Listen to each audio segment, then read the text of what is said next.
Please subscribe to my channel. This is my sincere request to you, honey. Skip Christmas. Your life is a mess. My sister said it like she was flicking a piece of lint off her sleeve. I quietly agreed. For years, I had been testing how my family would treat me if they thought I was a failure. Then, on December 27th, the man she was hiding me from walked into my office, saw my title as Chief Executive Officer, and the lies began to burn.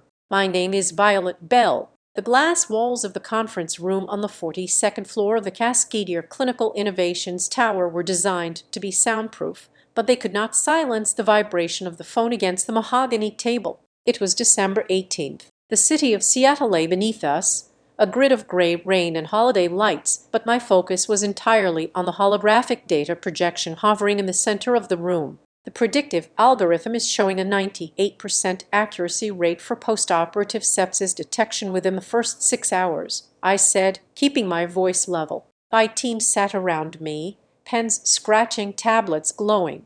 That is not just a statistic. That is the difference between a patient walking out of the hospital in a week or leaving in a box. We do not launch until we hit 99%. My phone buzzed again, a long, insistent vibration that rattled against a glass coaster. I glanced down. Tesser. I slid the phone face down. My sister never called during work hours unless it was a catastrophe. But then Tesser's definition of a catastrophe usually involved a chipped nail or a wait list for a handbag. Violet, my chief technology officer Marcus said, drawing my attention back to the screen. If we push for 99%, we are looking at a delay in the Q1 rollout. The investors are already anxious. Let them be anxious, I replied, standing up and walking to the window. My reflection stared back at me. I saw a woman in a tailored charcoal blazer, sharp features, and eyes that had learned to hide exhaustion behind a wall of professional detachment.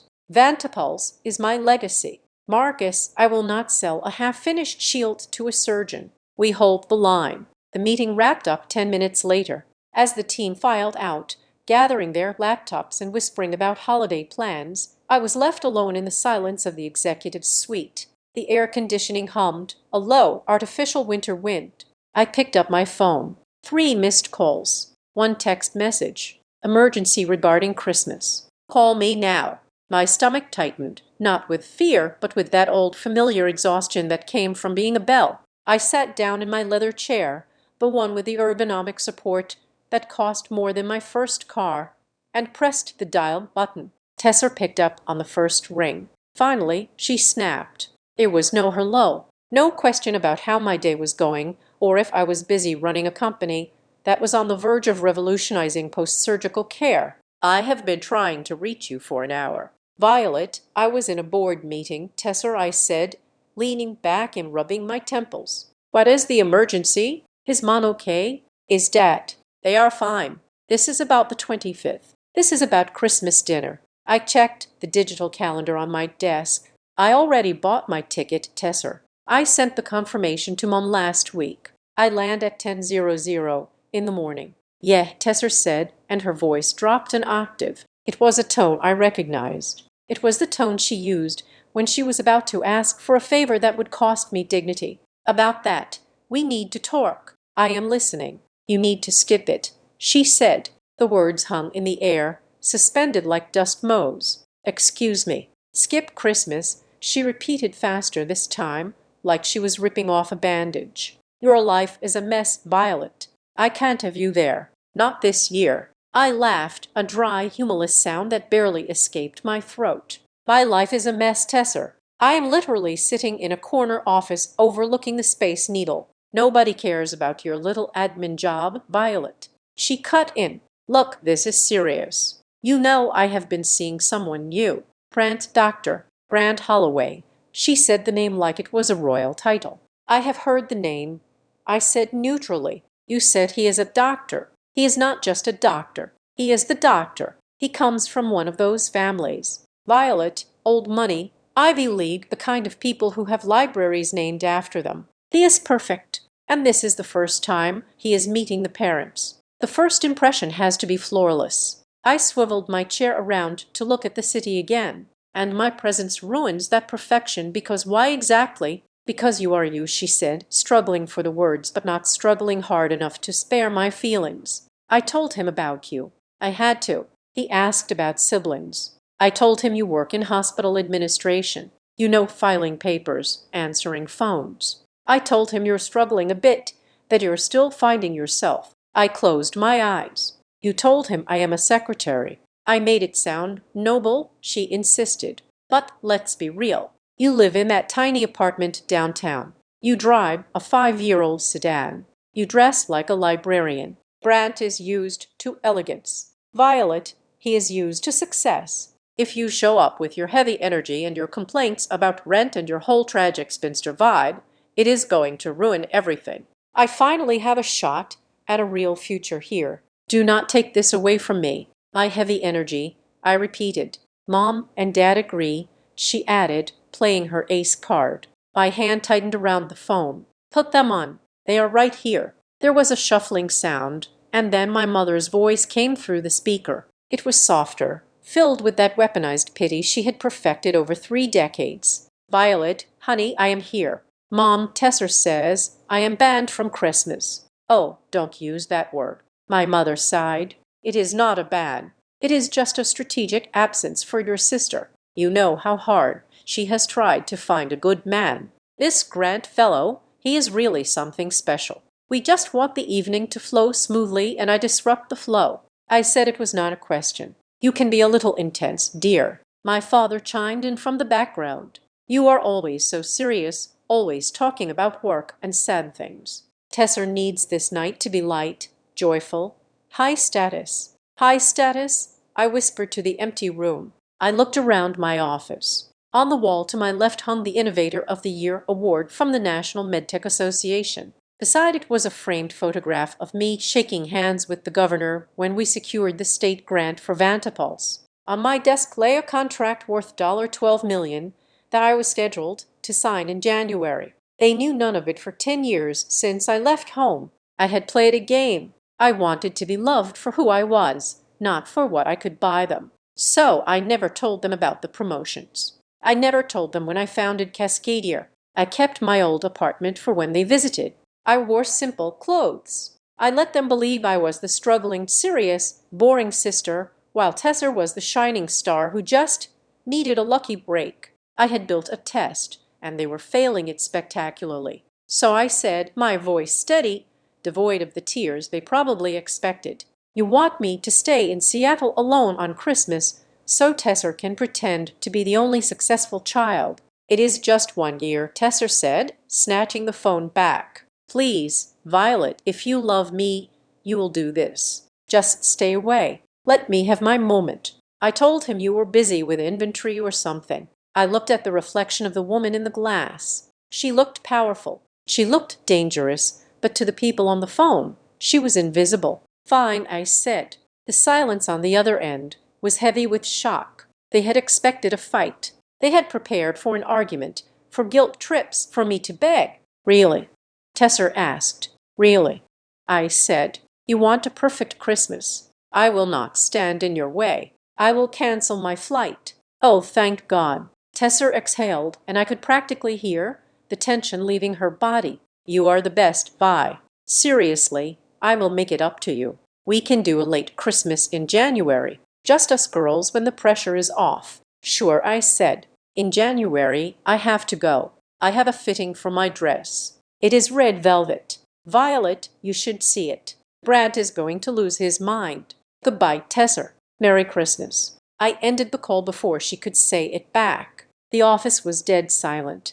I placed the phone on the desk with precise, deliberate movement. I did not throw it. I did not scream. I felt a coldness spreading through my chest, freezing over the parts of me that used to care about their approval. They wanted me to be nothing fine. I would be nothing to them. I stared at the city lights. I had no plans. My team was off. My apartment would be empty. I was the CEO of a company valued in the mid-9 figures, and I had just been uninvited from my family dinner because I was not classy enough. A knock on the door broke my trance. It was Jonah, my executive assistant. He was 24, sharp as a tack, and the only person who knew exactly how much coffee I needed to function. He looked flushed, clutching a tablet to his chest. "Violet," he said, stepping into the room, "I am so sorry to disturb you.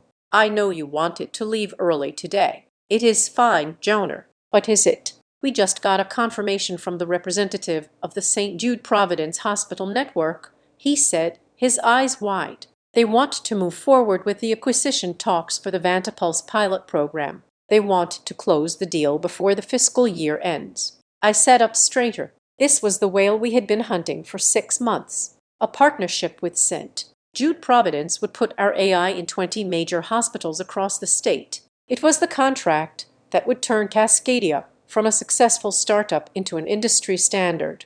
"That is incredible news," I said, feeling a flicker of genuine professional thrill push back the family darkness. "When do they want to meet?" "That is the tricky part," Jonah said, grimacing slightly. "The only window their lead negotiator has is during the holiday break. They are asking for a summit meeting here in the office on December 27th. "The 27th," I repeated, 2 days after the Christmas I was skipping. "I am available. I have nothing else on my calendar." "Great," Jonah said, tapping his screen. "I will send the calendar invite. The director of surgery is coming personally along with their chief financial officer. They are very serious about this." "Who is the lead?" I asked, reaching for my stylist to make a note. "Who do I need to impress?" "It is their new director of surgical innovation," Jonah said, scrolling down the file. "He just transferred from Johns Hopkins, supposed to be a brilliant mind, very big on transparency and ethical tech."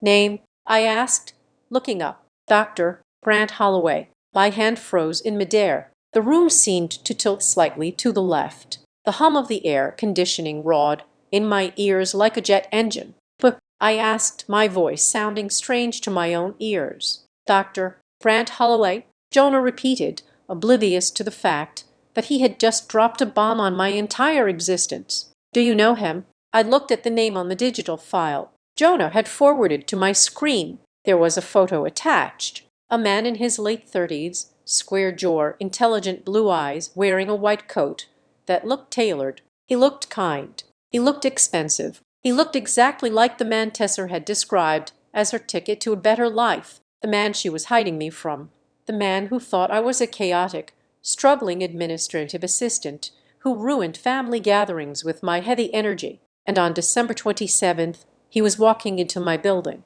He was coming to my floor. He was going to sit at my table and ask me to sell him the future of medicine. A slow, cold smile touched my lips. It was not a happy smile. It was the smile of a chess player who realizes their opponent has just moved their king into a trap. "No, Jonah," I said softly, looking at the man's face on my screen. "I do not know him, but I'm very much looking forward to meeting him." "Shall I prepare the full presentation?" Jonah asked. "Prepare everything," I said, standing up and smoothing the lapel of my blazer. "The full beta suite, the prototype demonstration. I want the boardroom spotless. I want the best catering we can find on short notice." "Understood." "And Jonah." "Yes, M. Make sure my title is on everything." I said, "Founder and Chief Executive Officer." I want it on the screen. I want it on the handouts. I want it to be the first thing he sees when he walks through those doors. "Of course," Jonah said, looking slightly confused by the sudden intensity, but nodding nonetheless. He left the room, the glass door clicking shut behind him. I walked back to the window. The rain was falling harder now, blurring the lights of Seattle into streaks of gold and red. "Skip Christmas. Your life is a mess." "Okay, Tesser," I whispered to the reflection in the glass. "I will skip Christmas." I placed my hand against the cold window pane. "But you are going to wish you had let me come to dinner." The silence in my office was usually my favorite sound. It was the sound of decisions made, of crises averted, of a machine running perfectly. But tonight, staring at the rain streaking against the glass, the silence felt heavy with the ghosts of my childhood. The call with Tesser and my parents had unearthed a sediment of memories I usually kept buried under layers of work and ambition. It was not just about Christmas. It never was. It was about the roles we had been assigned before we even knew how to speak. Growing up, the script was written in permanent ink. Tesser was the star. She was the sunlight, the social butterfly, the one who could walk into a room and make everyone feel like they had been waiting just for her. She had a gift for it. I would admit that she knew how to laugh at the right volume. She knew how to touch someone's arm to make them feel special. My parents called it emotional intelligence. They called it knowing how to live. I was the counterweight. I was the anchor that dragged the balloon down. They called me dry. They called me eccentric. When I was 12, while Tessa was practicing cheerleading routines in the living room, I was in the corner reading about the circulatory system. My father would look at me over his newspaper, shaking his head with a mix of confusion and disappointment. "Violet, why so serious?" he would ask. "You look like you are solving a murder. Go outside. Be a kid." But I did not want to be a kid. I wanted to understand how things worked. I wanted to know why things broke to them. My intensity was a floor. It was a social liability. They paraded Tessa around at dinner parties like a trophy. Her charm, a reflection of their good parenting. I was the one they had to explain away. "Violet is just very focused," my mother would say, her smile tight, apologizing for my existence before I had even opened my mouth. That dynamic never really ended. It just evolved. When I moved out, I made a choice. It was a calculated, strategic decision, the kind I make in business every day. I decided to hide. I did not hide my body or my location. I hid my success. I live in a 2-bedroom apartment in a perfectly average neighborhood. It has beige carpet that is slightly worn in the hallway. The countertops are laminate, peeling slightly at the edges. The view is of a brick wall in a fire escape. I drive a reliable 5-year-old sedan that blends into traffic like a drop of water in the ocean. I could buy the building. I could buy the entire block, but I keep this apartment as a control group in an experiment that has been running for 10 years. I needed to know. I needed to know if my family loved me for who I was, or if they would only love me for what I could give them. If I showed up in a Porsche wearing Italian silk, dropping hints about my sock options, their attitude would change instantly. I know this. Tessa would stop calling me a mess and start calling me her inspiration. My parents would stop apologizing for me and start bragging about me. But that is not love. That is transaction. So I gave them the Violet they expected, the struggling administrator, the one who counts pennies. And in return, they gave me the truth. They gave me their pity, their condescension, and now their exclusion. They think I am hiding because I am ashamed of my mediocrity. They do not realize I am hiding because I am protecting myself from their greed. I turned away from the window and walked to the wall of monitors on the far side of my office. I tapped a key and the screens woke up, flooding the room with the cool blue light of Vantipulse. My family thinks I do data entry.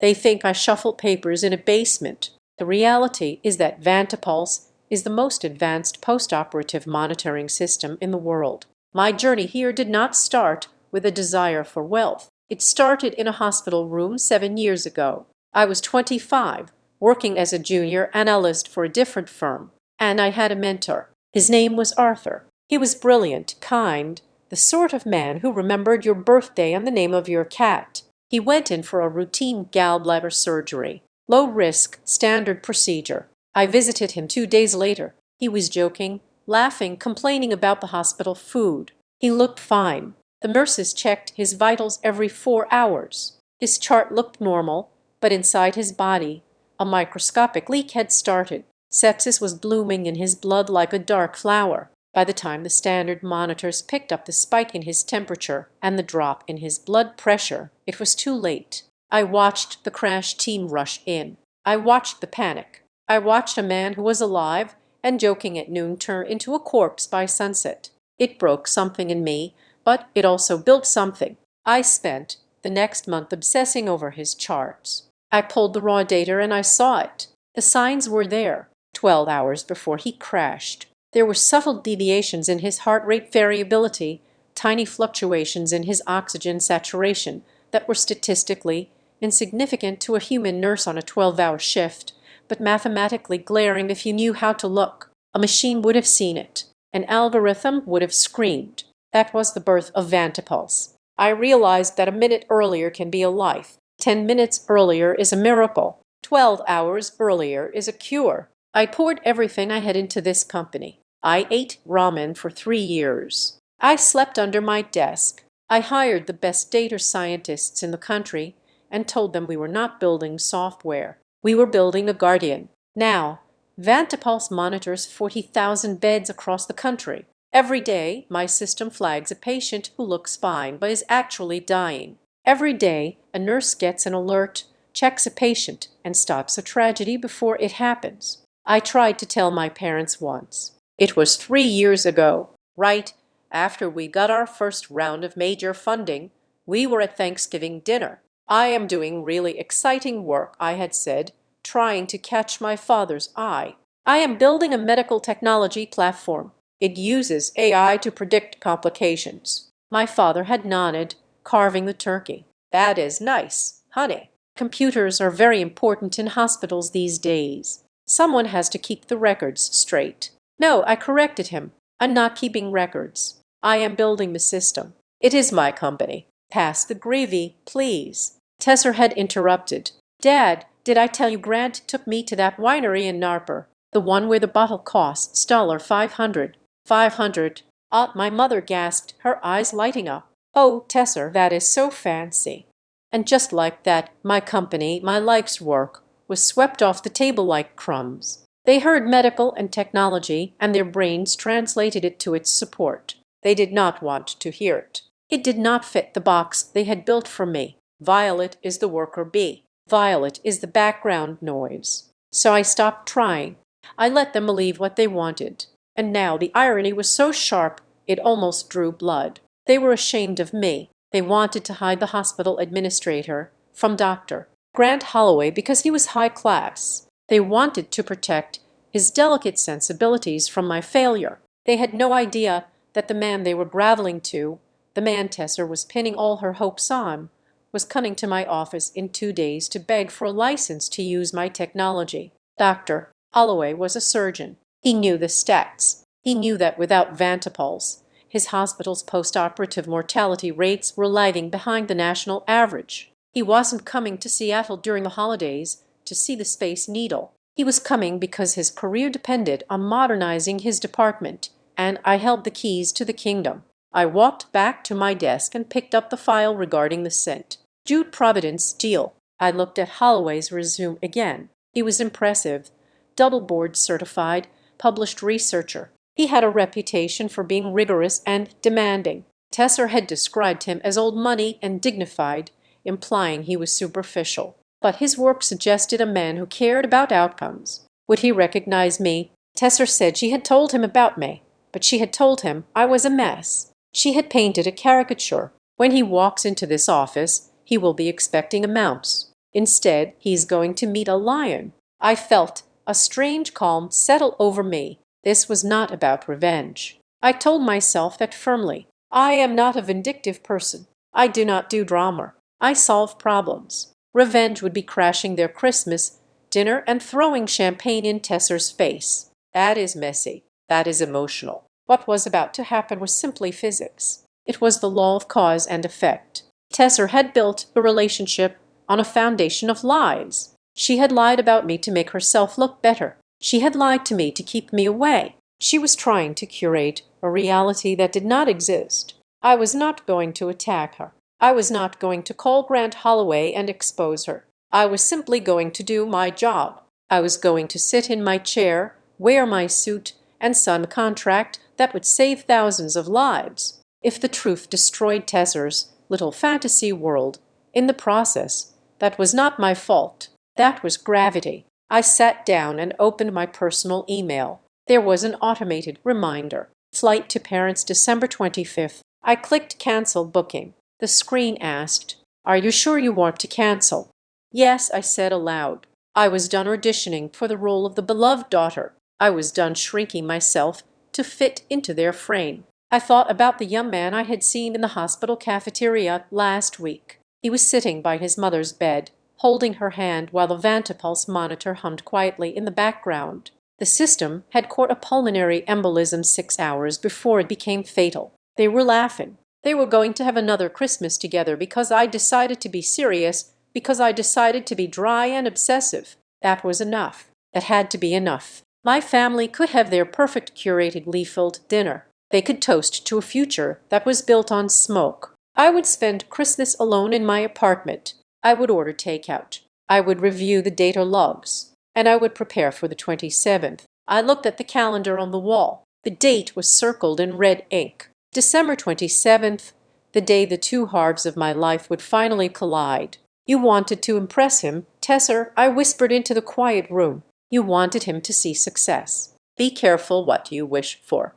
I turned off the lights in the office, leaving only the glow of the city outside. I walked to the elevator, my heels clicking rhythmically on the marble floor. I was Violet Bell. I was the CEO of Cascadier Clinical Innovations. And for the first time in my life, I was absolutely fine with being the one who was too serious for the party, because the party was over and the real work was about to begin. December 24th arrived not with sleigh bells, but with the persistent gray drizzle typical of a Seattle winter. I sat in the corner of my living room, the only light coming from the screen of my phone. The apartment was quiet. I had not bought a tree. There were no stockings on the wall. The air smelled faintly of the rain outside and the expensive Pinot Noir I had just poured into a glass. I opened social media. I knew I should not. It was a form of emotional self-harm, like pressing on a bruise to see if it still hurt. But I had to know what the perfect Christmas looked like. And there it was, top of the feed.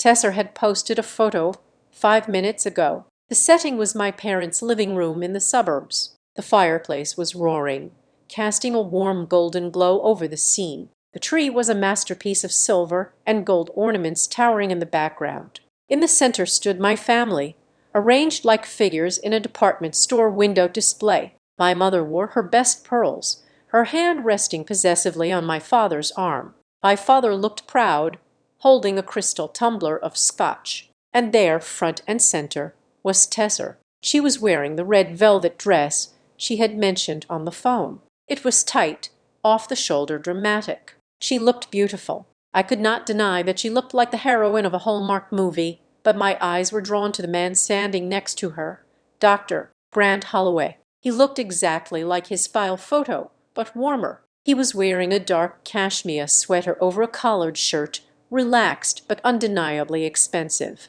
His arm was around Tesser's waist, and he was smiling at something my father was saying. He looked comfortable. He looked like he belonged. He looked like the son-in-law they had been praying for since Tesser turned 25. The caption read, "Christmas done right. So grateful for love, family, and new beginnings, blessed power, couple family goals." I scrolled down to the comments. This was where the real story was told. My Aunt Linder had written, "Finally, Tesser, you two look like royalty. So glad to see the family doing so well."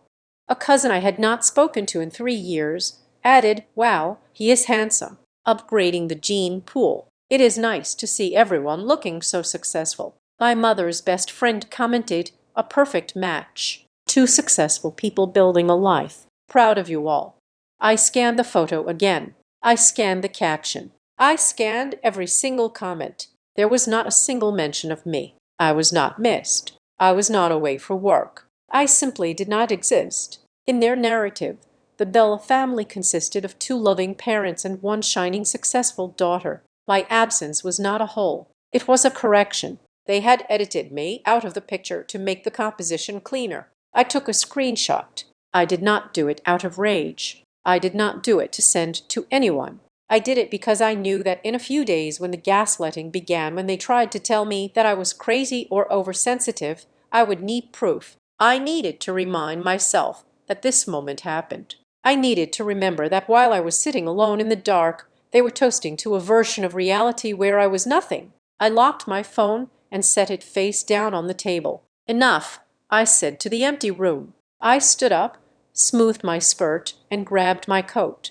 I was not going to spend Christmas Eve wallowing. I had a different kind of family to see. I took a cab to a small upscale Italian restaurant downtown. We had rented out the back room. It was not a party in the traditional sense. No DJ, no dancing, but the atmosphere was warm. About 15 members of my core team were there. These were the people who had built Vantapulse with me. They were data scientists, neurologists, coders, and system architects. Many of them had families they could have been with, but we were in the middle of a critical monitoring period for the holiday rush, and they had chosen to stay near the command center. "Violet," Marcus called out as I entered, raising a glass of red wine. "We were just debating the ethics of giving the algorithm a name. I say we call it HAL, but apparently that tests poorly with focus groups." I laughed, the sound genuine and enforced. "No hell, Marcus. We want patients to feel safe, not like they are being watched by a sentient murderbot." I sat down at the head of the long table. The conversation flowed easily. It was intelligent, sharp, and void of the passive-aggressive jockeying that defined dinners at my parents' house. Here, nobody cared about my shoes or my relationship status. They cared about the latency speed of the new server updates. They cared about the data. I looked around the table. Jonah was there looking exhausted, but happy, showing pictures of his new puppy to the lead engineer. Sarah, our head of clinical trials, was explaining the complex cardiac procedure to one of the interns using breadsticks as props. This was my reality. These people respected me. They did not need me to pretend to be smaller so they could feel bigger. Midway through the risotto, my watch buzzed. It was a priority notification from the Vantapul Secure app. I glanced at it and the world seemed to stop for a second. It was a message from the chief of medicine at a partner hospital in Chicago. "Update patient in bed 402 post-op coronary bypass. Vitals looked stable on standard monitors. Your system flagged a subtle arrhythmia pattern and a drop in perfusion 40 minutes ago. We intervened. Found a clot forming. Patient is stable. You just saved a father of 3. Merry Christmas." I stared at the text. A father of 3. He was going to wake up tomorrow morning because of the code we wrote. He was going to watch his children open presents because I was obsessive and serious. "Everything okay, boss?" Jonah asked, noticing my silence. I looked up, tears pricking the corners of my eyes, not from sadness but from a fierce, overwhelming pride. "Yes, Jonah, everything is perfect." I showed him the message. He read it, and a grin spread across his face. He passed the phone to Marcus, and it went down the line. A quiet ripple of satisfaction moved through the room. We did not need champagne toasts or Instagram likes. We had this. But the night could not stay purely celebratory, as dessert was being served, tiramisu, that dissolved on the tongue. Jonas slid into the chair next to me. His expression had shifted from festive to professional. "I hate to bring this up tonight," he said, keeping his voice low so the others would not hear, "but I just got the final attendee list for the 27th from Dr. Holloway's assistant." "Give it to me," I said, putting down my spoon. "It is not just a meet and greet, Violet," Jonas said, pulling up the email on his phone. "Holloway is bringing the heavy artillery. He has got the chief of surgery, Dr. Aries Thorne, and he is bringing the hospital network's chief financial officer, Linda Greaves." I felt a cold spike of adrenaline. Linda Greaves was legendary in the industry. She was known as the guillotine because of how quickly she cut funding to projects she deemed risky. If Holloway was bringing her, it meant he wasn't just interested in the tech. He was ready to buy, but only if the numbers were bulletproof. And Jonah added, hesitating, "They requested a full audit of our liability structures. They want to know everything.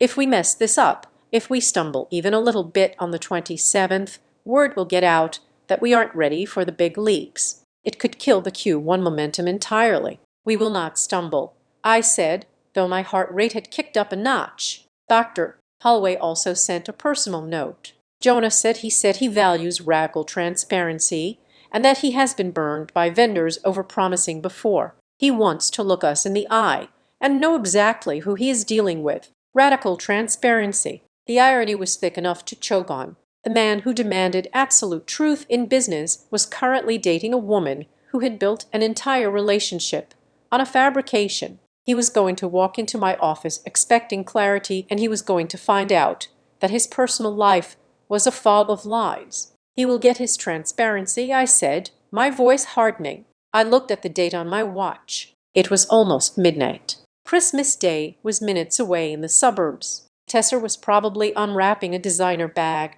basking in the glow of her dissection. My parents were probably patting themselves on the back for managing the Violet problem so smoothly. They thought they had successfully quarantined the mess. They did not understand that they had not isolated the infection. They had just locked themselves in with the carrier. The meeting on the 27th was no longer just a business transaction. It was a collision point. It was the intersection where two parallel lines, my hidden success and Tesser's public lies, were finally going to crash. I realized then that I had to be perfect, not just for the contract, not just for the company, but for the cosmic balance of it all. If I lost my temper, if I acted like the crazy sister, Tesser would win. If I was emotional, if I cried, if I made a scene, I would validate every lie she had told him. I had to be ice. I had to be steel. I looked at Jonah. Cancel my morning off tomorrow. I want to run the simulation again. I want to be ready for any question Greaves throws at us. And I want the background check on Holloway's hospital protocols on my desk by 8 in the morning. On Christmas Day, Jonah asked, raising an eyebrow. We are saving lives, Jonah, I said, standing up and putting on my coat. Disease does not take a holiday. Neither do we. I walked out of the restaurant and into the rainy night. The city was quiet. I thought about the text from the Chicago hospital. You just saved a father of 3. That was real. The photo on Instagram, the red dress, the smiles, the blessed. That was a performance. Let them have their performance. Let them have their one night of perfect lighting in curated angles. Because on December 27th, the lights in my conference room would be bright, unforgiving, and fluorescent. And under those lights, no amount of filtering would be able to hide the truth. I hailed a cab. To the office, I told the driver. On Christmas Eve, lady, he asked, looking at me in the rearview mirror. Yes, I said, leaning back and watching the city blur by. I have a very important meeting to prepare for. I pulled up the screenshot of my family one last time. I looked at Tesser's triumphant smile. Enjoy it, sister. I thought, it is the last peaceful Christmas you are going to have for a very long time. December 26th felt less like the day after Christmas and more like the deep breath before a plunge into freezing water. The city was still sleepy, recovering from the holiday, but the 42nd floor of the Cascadier Tower was vibrating with controlled kinetic energy. I stood at the head of the conference table. The room was darkened, lit only by the massive wall of screens displaying the Vantapulse interface. My core team, Marcus, Sarah, and the lead system architects, sat in a semicircle. They looked tired, likely fueling themselves on leftover holiday adrenaline and strong espresso, but their eyes were sharp. Run the 72-hour post-op simulation again, I commanded. I want to see the stress markers. Marcus tapped his keyboard.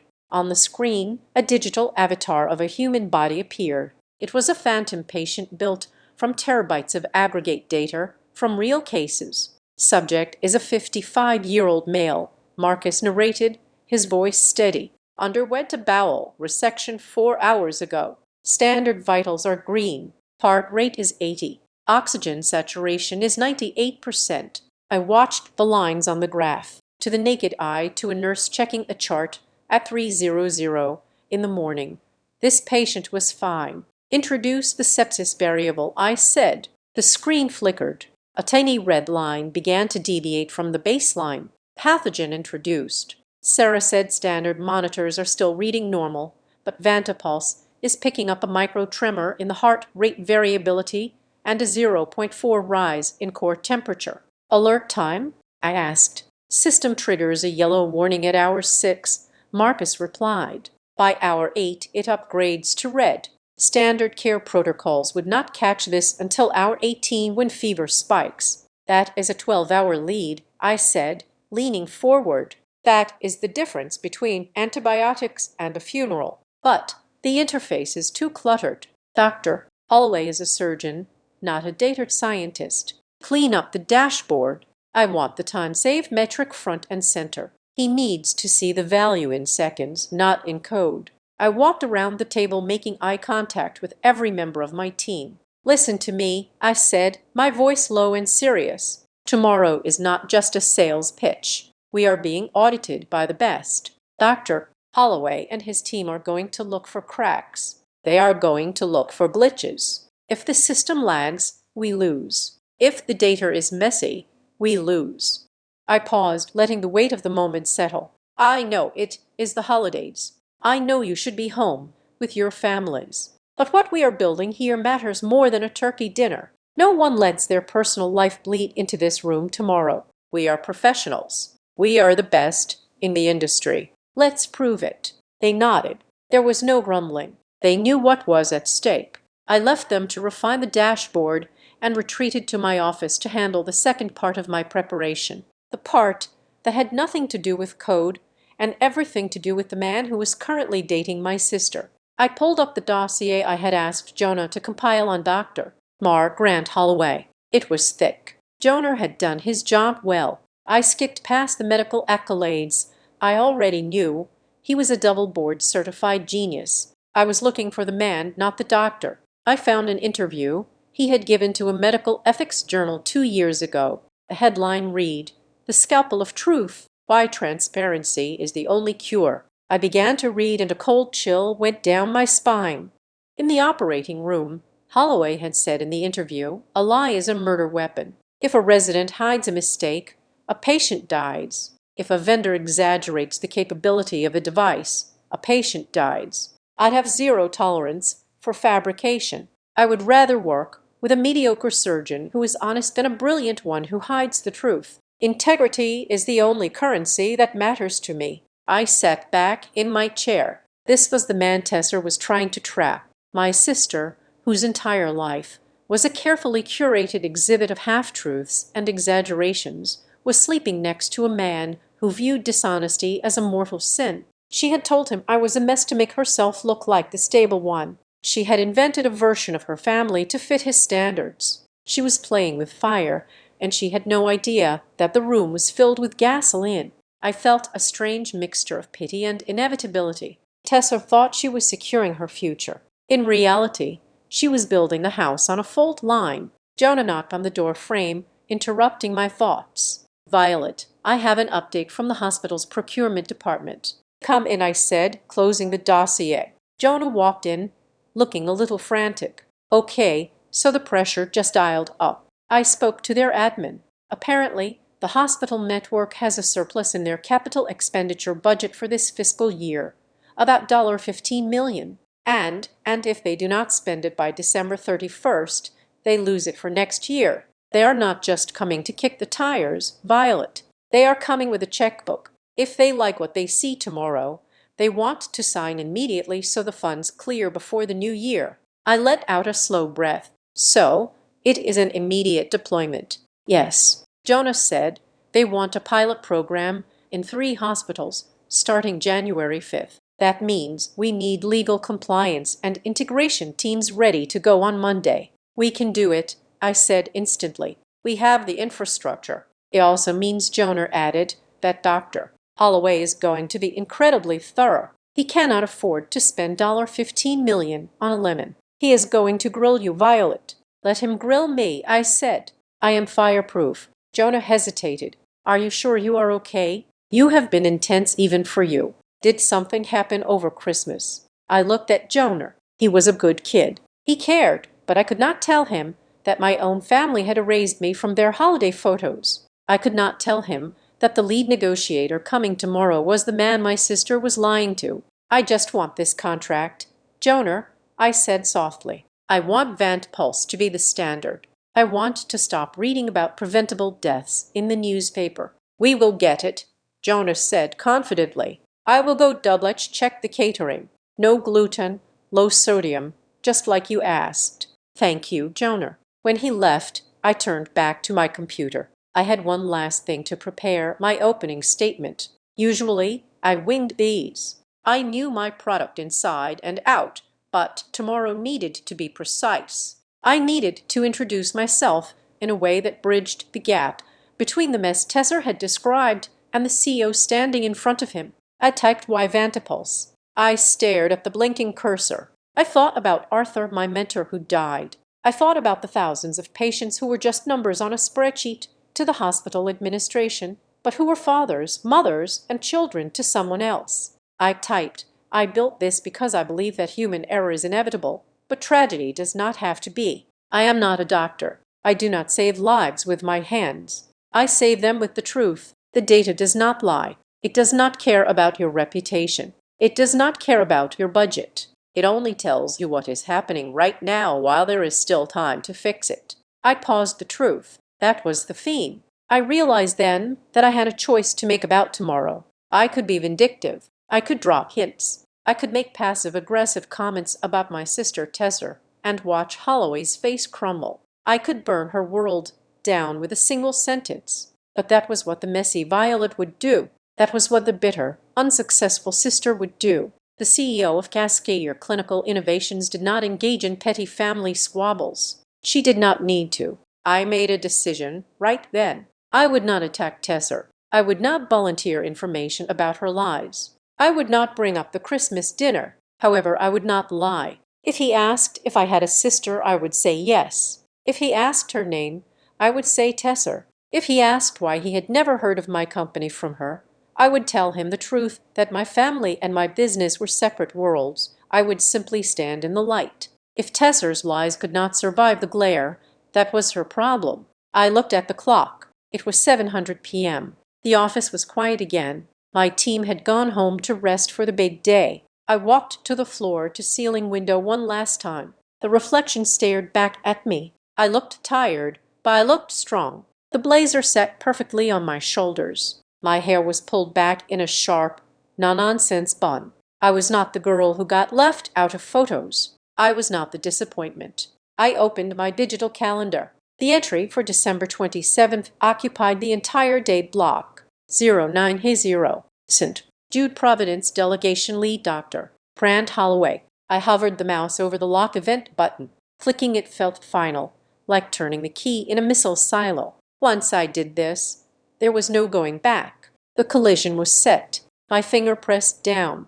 The event turned a solid, immutable, dark blue. Ready or not, I whispered to the city below. The wind howled against the glass, a low, mournful sound.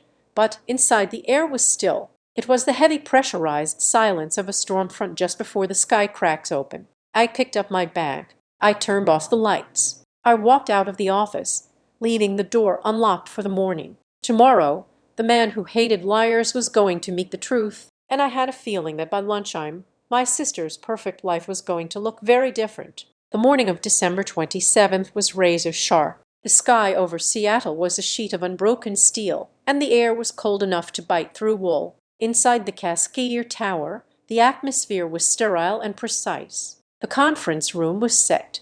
Pictures of water sweated on the table. Notepads were aligned with military discipline. My team stood in a flank formation. Marcus to my left, Sarah to my right, Jonah hovering near the door with the tablet that controlled the room's environment. I wore a suit of midnight blue, tailored to look less like clothing and more like armor. My heels made no sound on the thick carpet as I paced the length of the window. "They are in the elevator," Jonah announced, his voice tight. "Eat her 30 seconds." I stopped pacing. I turned to face the double glass doors. My heart did not race. It slowed down. It was the physiological response of a predator entering the tall grass. "Remember," I said to my team, not looking at them, "we are not selling. We are solving. Let them come to us." The door slid open. The delegation from St. Jude Providence entered like a weather front. They were a phalanx of charcoal suits and white coats. Leading them was a woman I recognized instantly. Linda Greaves, the CFO. She looked like she could balance a budget just by glaring at it. Next to her was Dr. Aris Thorne, the chief of surgery, a man whose reputation was as large as the hospital he ran. And then, stepping out from behind them was Dr. Brand Holloway. He was taller than he looked in photos. He moved with the easy, fluid confidence of a man who spent his life holding scalpels inside living bodies. He was wearing a navy suit that likely cost more than my first car, and his eyes were scanning the room with a practiced critical intelligence. He was smiling as he shook hands with Marcus. Then Sarah. He was charming. He was professional. He was the perfect boyfriend from the Christmas photo. Then he reached me. He extended his hand, his eyes moving from my shoulder to my face. "And you must be." His voice stopped. It did not fade. It was severed. His hand was still extended, hovering in the air between us. His eyes locked onto mine, and for a microsecond, the professional mask slipped. I saw confusion. I saw a rapid mental calculation that failed to produce an answer. It was the look of a man seeing a ghost, or perhaps seeing a glitch in the matrix. I took his hand. His grip was firm but frozen. "I am Violet Bell," I said, my voice cool and clear, carrying to the back of the room, "founder and CEO of Vantapulse. Welcome to Cascadier." He didn't let go immediately.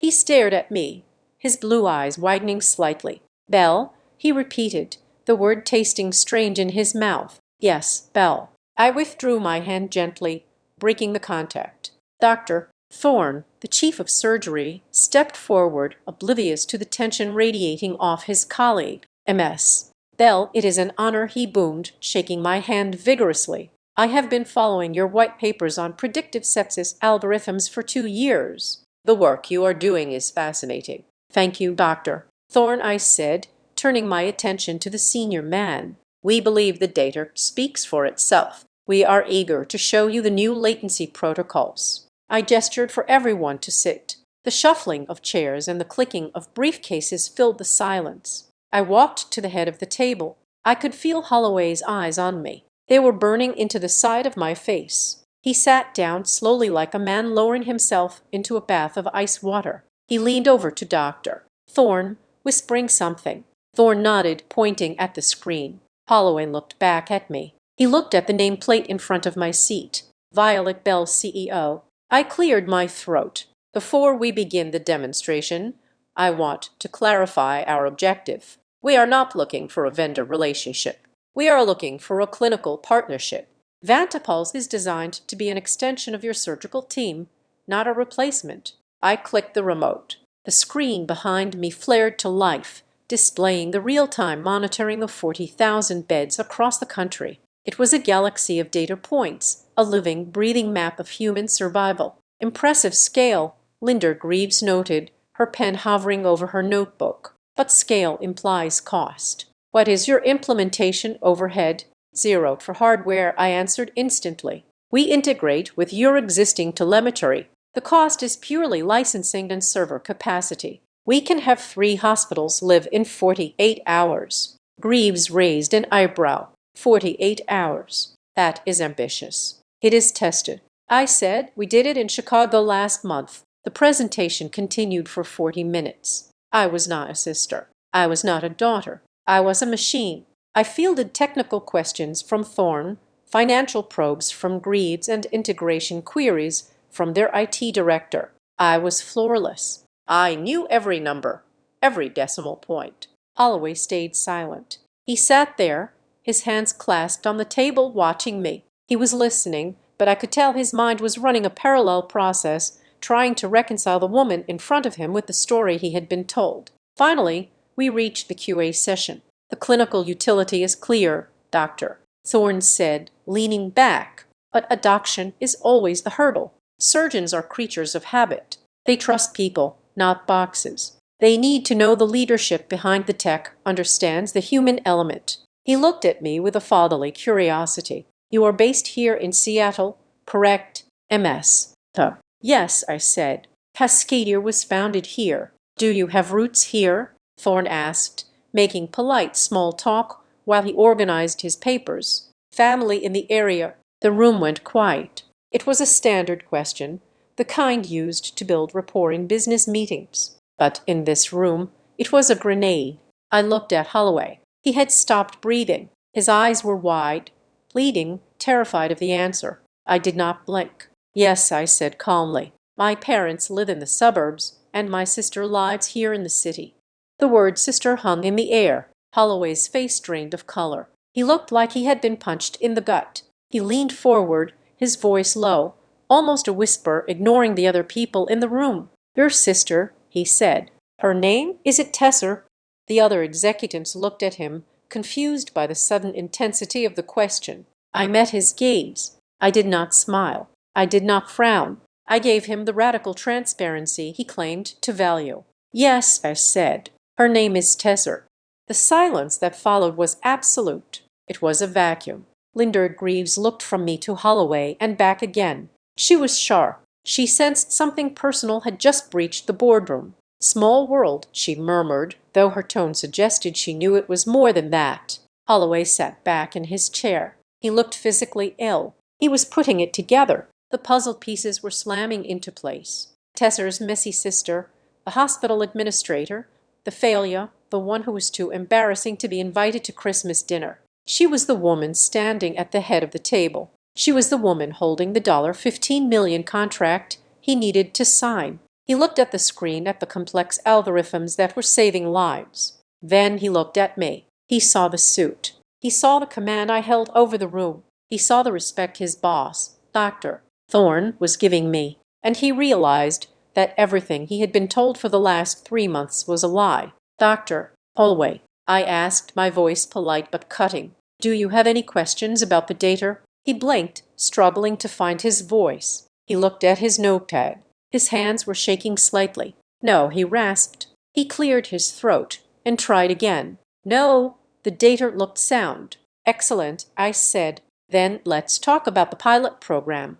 I moved the meeting forward, ignoring his collapse. I turned to Greaves and started discussing payment structures, but out of the corner of my eye, I saw Holloway pull out his phone under the table. He stared at the screen for a long moment, probably looking at a text from Tesser or perhaps that Christmas photo. He put the phone away face down. The movement was angry. He looked up at me again. This time, the confusion was gone. It was replaced by a deep, dawning horror. He wasn't just embarrassed. He felt betrayed. He had walked into this room thinking he was the superior being, the savior coming to evaluate a vendor. He realized now that he was the one who had been played, and the woman he had been told to pity was the only one in the room who was actually telling the truth. Mel, Holloway said suddenly, interrupting Greaves. His voice was stronger now, edged with a desperate need to understand this platform. From Vantipulse, you built this from scratch. I founded the company 5 years ago. Doctor, I said, I wrote the core code myself after witnessing a preventable death from sepsis. 5 years, he repeated. So during the time your family says you were finding yourself, he was fishing. He was begging me to confirm the lie or to explain it.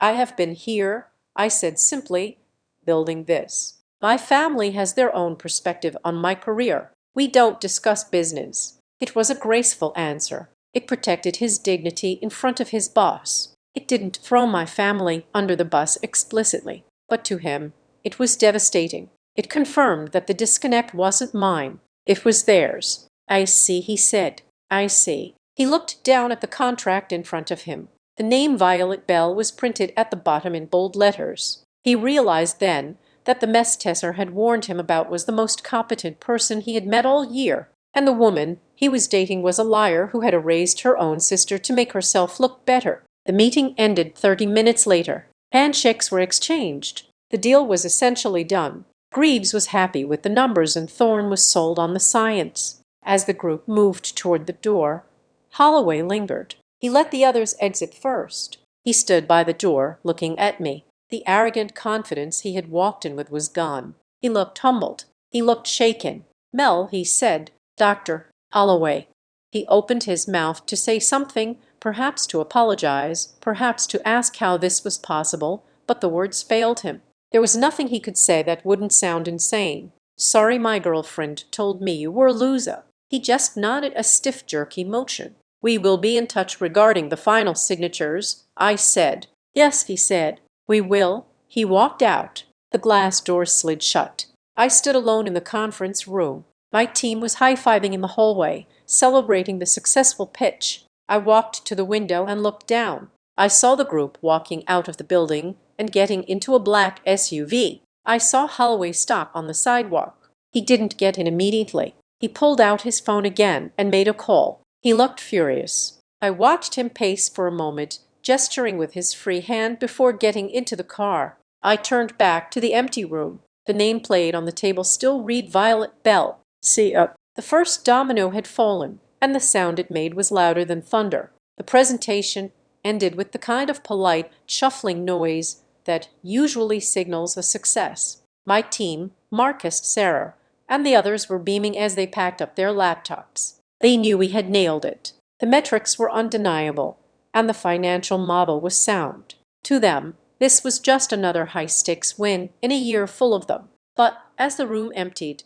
The air grew heavy. Dr. Aris Thorne shook my hand one last time, praising the latency speeds, and Linder Greaves gave me a curt nod of approval before heading for the elevators. They walked out, chatting about budget allocations, assuming their lead negotiator was right behind them. He was not. Dr. Grant Holloway stood by the mahogany table, his hand resting on the back of a leather chair as if he needed it for balance. He waited until the glass doors clicked shut, sealing the two of us inside the soundproof aquarium of my conference room. The silence that followed was thick enough to choke on. I moved to the side table to pour a glass of water, my movements deliberate. I was not going to break the silence. That was his job. He was the one who had entered my office with a head full of lies. "Violet," he said, his voice cracked slightly on the first syllable, a stark contrast to the baritone authority he had commanded an hour ago. He cleared his throat and tried again.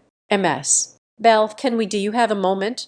I turned to face him. He looked wrecked. The confident, polished surgeon who had walked in expecting to intimidate a vendor was gone. In his place was a man who looked like he had just woken up in a stranger's house. His face was pale, and there was a tightness around his eyes that spoke of profound humiliation. "I have 5 minutes before my next call." "Dr. Holloway," I said, leaning against the counter. "Is there a question about the integration timeline?" He flinched at the formality. "No, no, it is not about the timeline." He walked over to the window, staring out at the gray Seattle skyline, unable to look me in the eye. "She told me you were unstable," he said. The words came out in a rush, as if he needed to expel them to breathe. "Tesser, she told me you were emotionally fragile, that you drifted from job to job. She said you worked in hospital administration because you couldn't handle the pressure of the corporate world." I took a sip of water, the cool liquid grounding me. "I see. She said you were difficult." He continued, turning to face me. His eyes were searching mine, looking for the person he had been warned about and failing to find her. "She told me you had a chip on your shoulder about the family, that you were jealous of her success. She said, God, she said you were not a fit for my family." I raised an eyebrow. "Not fit." "My family is demanding," he admitted, a flush creeping up his neck. "Traditional. Tesser told me she was worried that if you came to Christmas, you would make a scene, that you would embarrass yourself. She said she was protecting you." I set the glass down. The sound of the coaster hitting the table was sharp. "Protecting me," I repeated flatly, "by telling you I am a failure." "I know how it sounds," he said, running a hand through his hair. "But you have to understand, she was so convincing. She had details. She talked about how she tried to help you get interviews. She talked about how she lent you money for rent." I almost laughed. The idea of Tesser, who regularly overdrew her credit cards, lending me money, was rich. "Dr. Holloway," I said, stepping forward, "look around this office. Look at the view. Look at the contract on the table worth $15 million. Does it look like I need rent money?" He shook his head slowly. "No, it does not." "Then ask yourself a simple question," I said, keeping my voice low and even. "Does it make sense for someone to invent an entire tragic backstory for their own sister? Does it seem logical to destroy a sibling's reputation just to secure a boyfriend?" He looked at me and I saw the pain of realization in his eyes. He was a smart man. He dealt in logic and diagnosis. He was finally looking at the symptoms and seeing the disease. "It was never about you, was it?" He whispered. "It was about her. She needed to be the successful one. If you are this," he gestured to the office, to the awards on the wall, "then she is not the star and more." "Tesser has always preferred a good story over a boring truth," I said, "and I have always preferred to let her have her spotlight. I never thought she would use my silence to weaponize my identity against me." Holloway looked down at his hands. "I felt it. That is the worst part. I felt something was off. When she described you, it felt rehearsed, but I ignored it. I wanted to believe her because everything else seemed perfect." He paused, and then his expression darkened. A memory seemed to surface, something that bothered him more than the insults. "There is something else," he said. "Last month, when I was stressing about the hospital's tech audit, Tesser told me not to worry. She said she understood the industry. She told me she had consulted on a major AI project in the past. She implied it was a family venture. She made it sound like she was the creative force behind a medical startup. I froze. Calling me a mess was one thing. That was personal. That was just sisterly cruelty.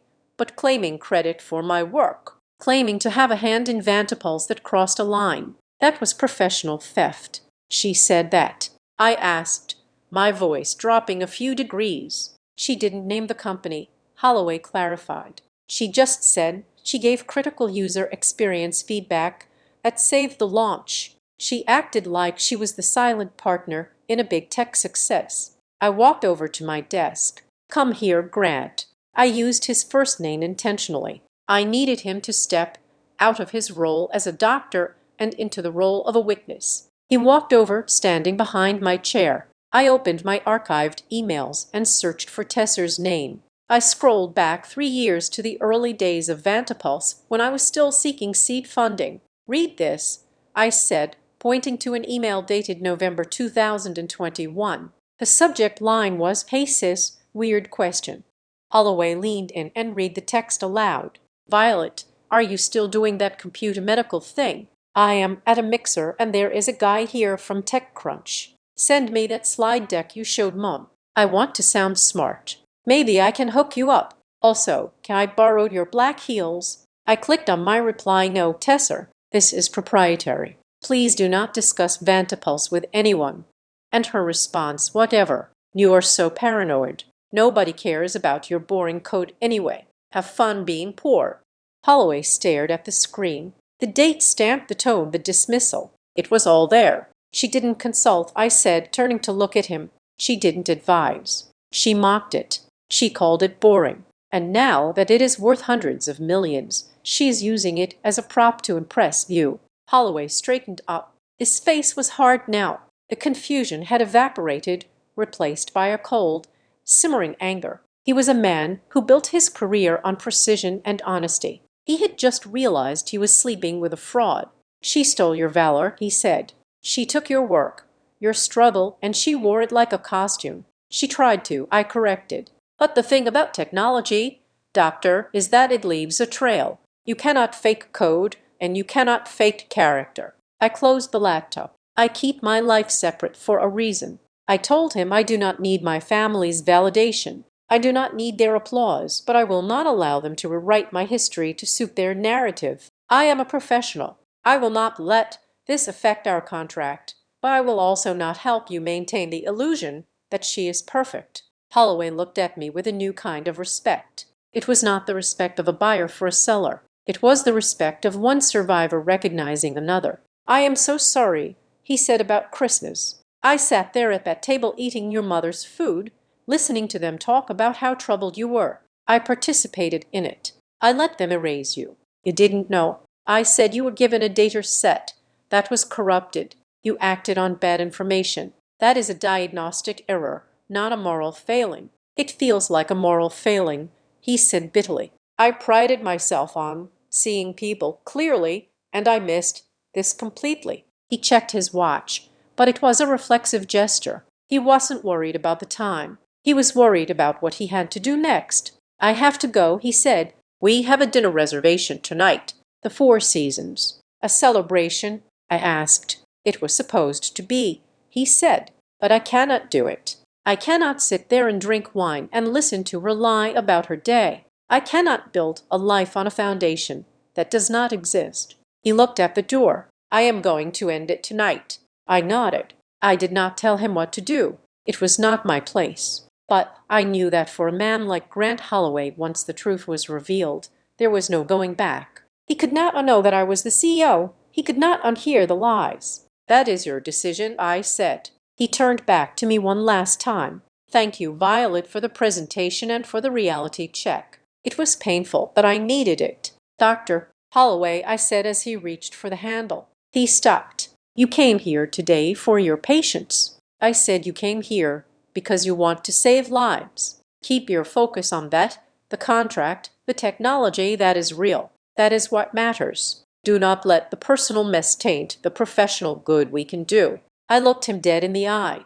"You are a doctor. Your first duty is to do no harm, But your second duty is to the truth. Do not let your patients become victims of a lie just because you are afraid of a difficult conversation." He held my gaze for a long second. He nodded once sharply. "I won't," he said. He walked out. I watched him go. He walked differently than he had when he arrived. He was heavier, burdened by the truth, but he was walking in a straight line. I sat down in my chair and exhaled, a long shaky breath that I had been holding for an hour. My hands were trembling slightly. It wasn't fear. It was the adrenaline crash. I picked up my phone. There was a text from Tesser sent 20 minutes ago. "Hope you are having a boring day at the office. Grant is probably finalizing a huge deal right now. He is such a shark. Love you."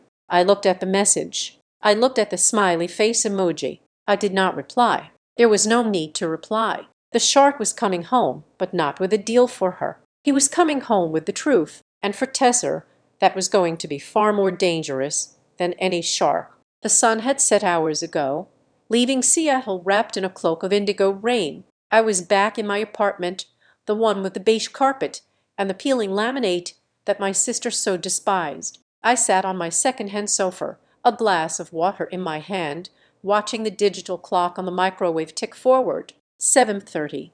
Grant Holloway would have arrived at the restaurant by 7. He would have sat down. He would have ordered a drink. And by 7:15, he would have started talking. I did not have to wait long for the shock wave to hit. At 7:42, my phone lit up. It did not just ring. It convulsed on the coffee table, buzzing with a violence that felt personal. The screen flashed Tesser in bright, demanding letters. I took a breath, centering myself. I had negotiated a $15 million contract today. I had faced down a boardroom of skeptics. I could handle a phone call. I slid the icon to answer and put it on speaker. "Hello, Tesser. What game are you playing?" Her voice was a shriek, distorted by bad reception and pure unfiltered panic. "He says you are a CEO. He says you own Cascadier. What is this? Is this some kind of sick joke you hired an actor for?" "It is not a joke, Tesser," I said, keeping my voice level. "And I am not playing a game." Dr. Holloway came to my office to evaluate a medical technology platform. I happened to be the one who built it. She screamed. I could hear background noise, cars honking. When she was outside, she must have stormed out of the restaurant. "You are an admin. You work in filing. You told us that." "I never told you that." I corrected her. "You told yourselves that." "I told you I worked in medical technology." You filled in the blanks with what you wanted to believe. "But you live in a dump," she yelled. "I have been to your apartment, Violet. It smells like old soup and poverty. You drive a car that barely starts. People with money do not live like that. It is impossible." "I live simply because I want to," I said. "I put my money into my company. I put it into my research. You measure success by what you wear. I measure it by what I build. We have different metrics." "You are lying," she sobbed, the anger cracking into desperation. "Grant is in there right now breaking up with me. He says I am a liar. He says I tried to steal your intellectual property. How could you do this to me? How could you let him think that?" "I did not let him think anything," I said. "I showed him the emails. Tesser, the ones where you called my work boring, the ones where you mocked me for being poor. I just gave him the context you left out. You set me up." Suddenly, there was a scuffling sound and a different voice came on the line. It was my mother, Violet. Her voice was trembling, but it wasn't with sympathy. It was with that specific tone of offended dignity she used when a waiter brought her the wrong wine. "Violet, are you there?" "I am here, Mom. Your father and I are in the car with Tesser," she said. "She called us to pick her up. She is hysterical." "Violet, what have you done? Why is this man saying these terrible things about your sister?" "He is saying them because they are true, Mom. And why are we hearing about this company of yours from a stranger?" My father's voice boomed from the background. He sounded hurt, deeply wounded in his ego. "If you are some big shot CEO, why didn't you say something? Why did you let us worry about you? We have spent years losing sleep over your lack of direction." I closed my eyes, pinching the bridge of my nose. The gaslighting was so smooth, so practiced. It was almost art. "Dad," I said, 3 years ago at Thanksgiving, I tried to show you the prototype. You told me to stop playing with computers and pass the gravy. 2 years ago, when I got the state grant, I sent you the article. You never opened the link. You asked me if the grant money was enough to fix my car. We didn't know it was serious, my mother interjected. You are always so quiet, Violet. You never explain things well. You cannot blame us for misunderstanding when you are so secretive. I wasn't secretive, I said, my voice rising slightly. I was invisible. There is a difference. You didn't want to see a CEO daughter. You wanted a backdrop for Tesser. You needed me to be the failure so she could be the success. That is a cruel thing to say. My mother snapped. We love you both equally. We just know Tesser has more of a flair for the world. We thought you needed help.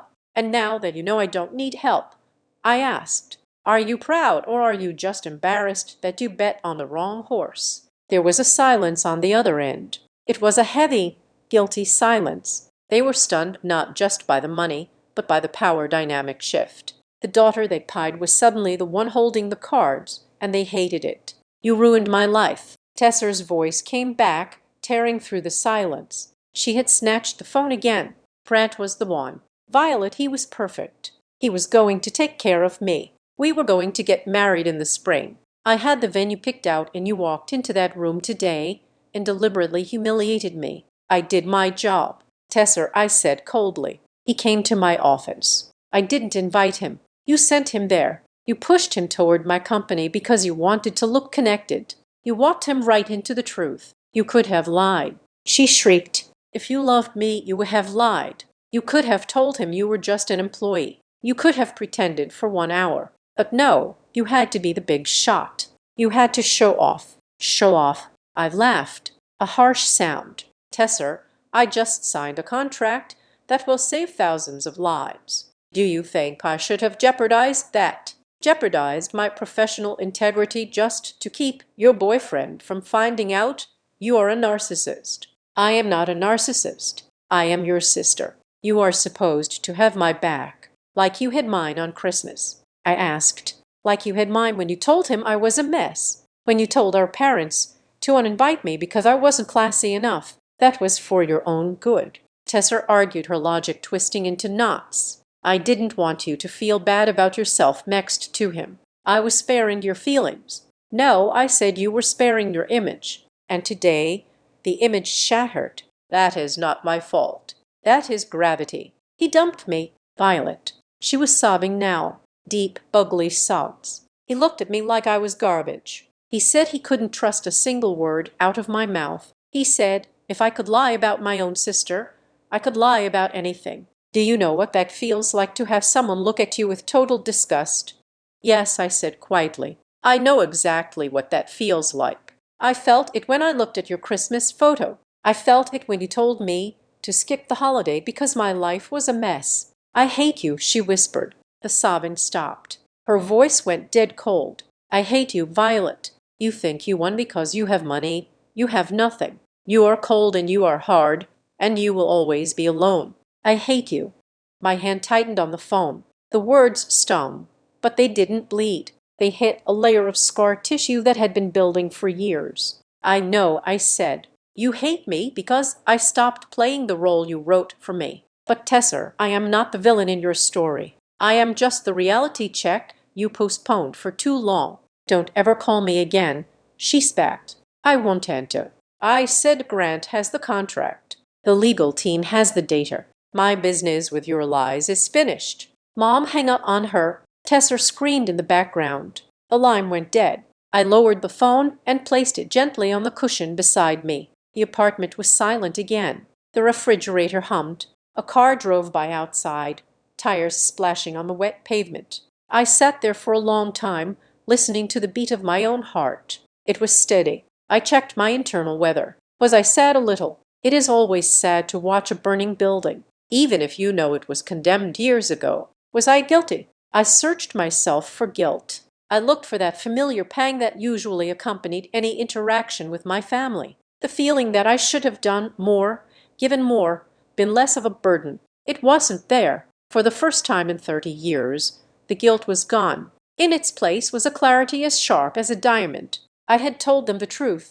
I had lived my life with integrity. I had built something real, and they hated me for it because my reality exposed their fiction. Tesser's "I hate you" wasn't an emotional outburst. It was a declaration of war. She wouldn't stop here. She wouldn't just cry and move on. She was embarrassed. She was doubt. And she was likely terrified of losing her social standing. A person like Tesser, cornered and exposed, does not seek redemption. She seeks revenge. I stood up and walked to the window, my reflection ghosted against the dark glass. A woman in a simple sweater, holding a glass of water, looking out at a city she helped keep alive. Round one, I whispered to myself. I took a sip of water. Bring on round two. I went to my desk and opened my laptop. I didn't go to social media. I didn't check my email. I opened the security protocols for Vantapulse. If Tesser was going to lash out, she wouldn't just throw insults. She would try to throw mud. And since she now knew the source of my strength was my company, that is where she would aim. I changed my passwords. I set up two-factor authentication on every personal account. I flagged my HR director to be on the lookout for suspicious inquiries. My parents had asked why I didn't tell them. The answer was simple: because information is ammunition. And tonight they had proven that they would fire at me the moment they had a clear shot. I was not a daughter tonight. I was a CEO protecting her assets. And my family had just become a hostile entity. I closed the laptop and turned off the lamp. The darkness felt protective, not lonely. I had skipped Christmas. I had skipped the family drama. But now the drama had come to my door. I was ready. The morning of December 28th did not bring clarity. It brought a PR nightmare. I had slept for perhaps 3 hours. When I walked into the Cascadier Tower at 7:00 in the morning, the lobby was quiet, but the atmosphere on the 42nd floor was vibrating with a different frequency than the day before. Yesterday had been about the tension of the deal. Today, the tension was messy. It was sticky. Jonah met me at the elevator doors. He wasn't holding a coffee. He was holding a tablet, and his face was pale. "Don't go into the break room," he said, stepping in front of me to block my path. "And don't look at your personal phone." "Too late for the second one," I said, walking past him toward my office. I saw the notifications on the drive over. Tesser had not spent the night crying into her pillow. She had spent it launching a guerrilla war. It started on Instagram at 2 in the morning. She had posted a black screen with white text. No names, just heavy implications. It is funny how money changes people. You think you know your own blood, but then you realize they have been hoarding wealth while watching you struggle. Some people use their success to lift family up. Others use it to control and humiliate.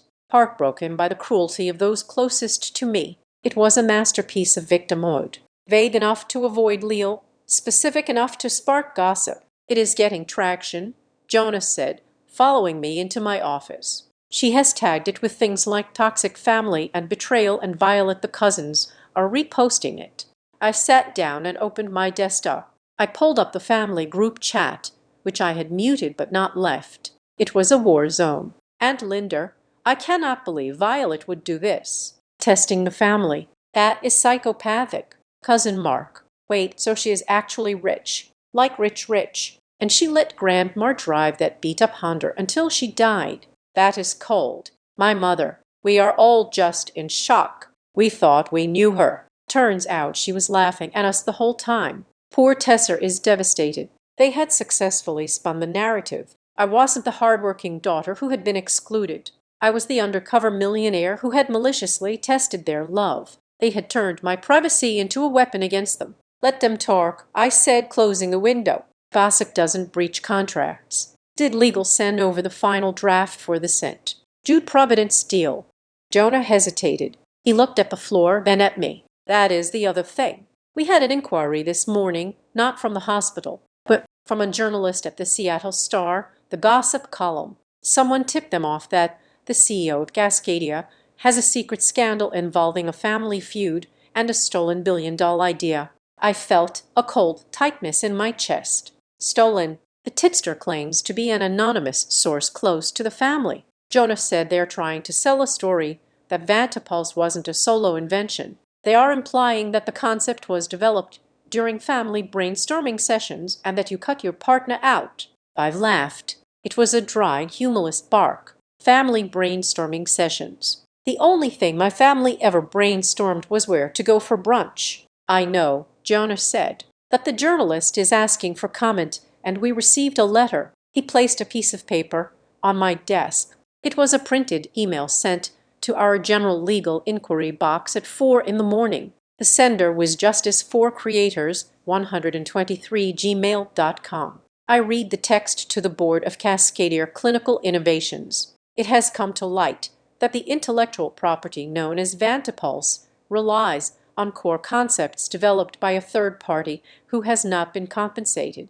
This third party provided crucial user experience feedback and conceptual framework during the early stages of development. We demand an immediate meeting to discuss equity distribution before litigation becomes necessary. The language was trying to sound legal, but the syntax was pure Tesser. She used phrases like crucial user experience feedback, the exact same phrase Holloway told me she had used with him. She is insane, I whispered. She actually thinks that because she told me my pitch deck was boring 3 years ago. She is a co-founder. It is clumsy, Jonah noted. But if she goes to the press with a lawsuit, even a frivolous one, it could spook the hospital network. Linda Greaves hates risk. A dispute over IP ownership is a massive red flag. I stood up. The sadness I had felt the night before was gone, replaced by the cold, hard clarity of a CEO protecting her shareholders. Get Eleanor from legal up here, I ordered. Now 10 minutes later, Eleanor, our general counsel, was sitting where Holloway had sat yesterday. She was a sharp woman with glasses and zero patience for nonsense. It is extortion, Eleanor said flatly, reading the email. Amateur hour, but you are right. We need to kill it before it gets oxygen. Do we have any exposure? Did she ever actually work for you, even as a contractor? Never, I said. She has never stepped foot in this building until, well, she hasn't. She has never seen the code. Did you ever send her files? Eleanor asked. Anything? A draft? A memo? I paused. I sent a pitch deck to my mother 3 years ago. Just a PDF. Tesser might have seen it. I will run a forensic search on the server. Eleanor said, we need to know exactly what she has. If she is claiming ownership, she might try to produce a document to the press. Do it. I said, scan everything, search for any external transfers to the Bell family email addresses. While Eleanor worked, I sat in my office watching the rain. My phone buzzed again. It was Grant Holloway. I hadn't expected to hear from him. I assumed he would want to wash his hands of the entire Bell clan. Grant, I am sorry to bother you. I know you are busy, but I saw her Instagram. I wanted you to know I am not buying it. I stared at the screen. I typed back, thank you. It is a messy morning. 3 dots appeared. He was typing, then stopping, then typing again. Grant, there is something else. I debated telling you, but after seeing her post about hoarding wealth, I think you need to know the context. Violet, what context, Grant? A few weeks ago, we were looking at houses, expensive houses, way out of my budget. I told her we couldn't afford it. She told me not to worry. She said that once we were married, her family was going to invest heavily in my research. She said there was a family trust that she controlled. I stopped breathing for a second. A family trust, Grant. She made it sound like she had access to millions. Violet. She was leveraging your money. Money she didn't even know for sure you had, but suspected to keep me interested. She promised me funding for my stroke research if I put a ring on her finger.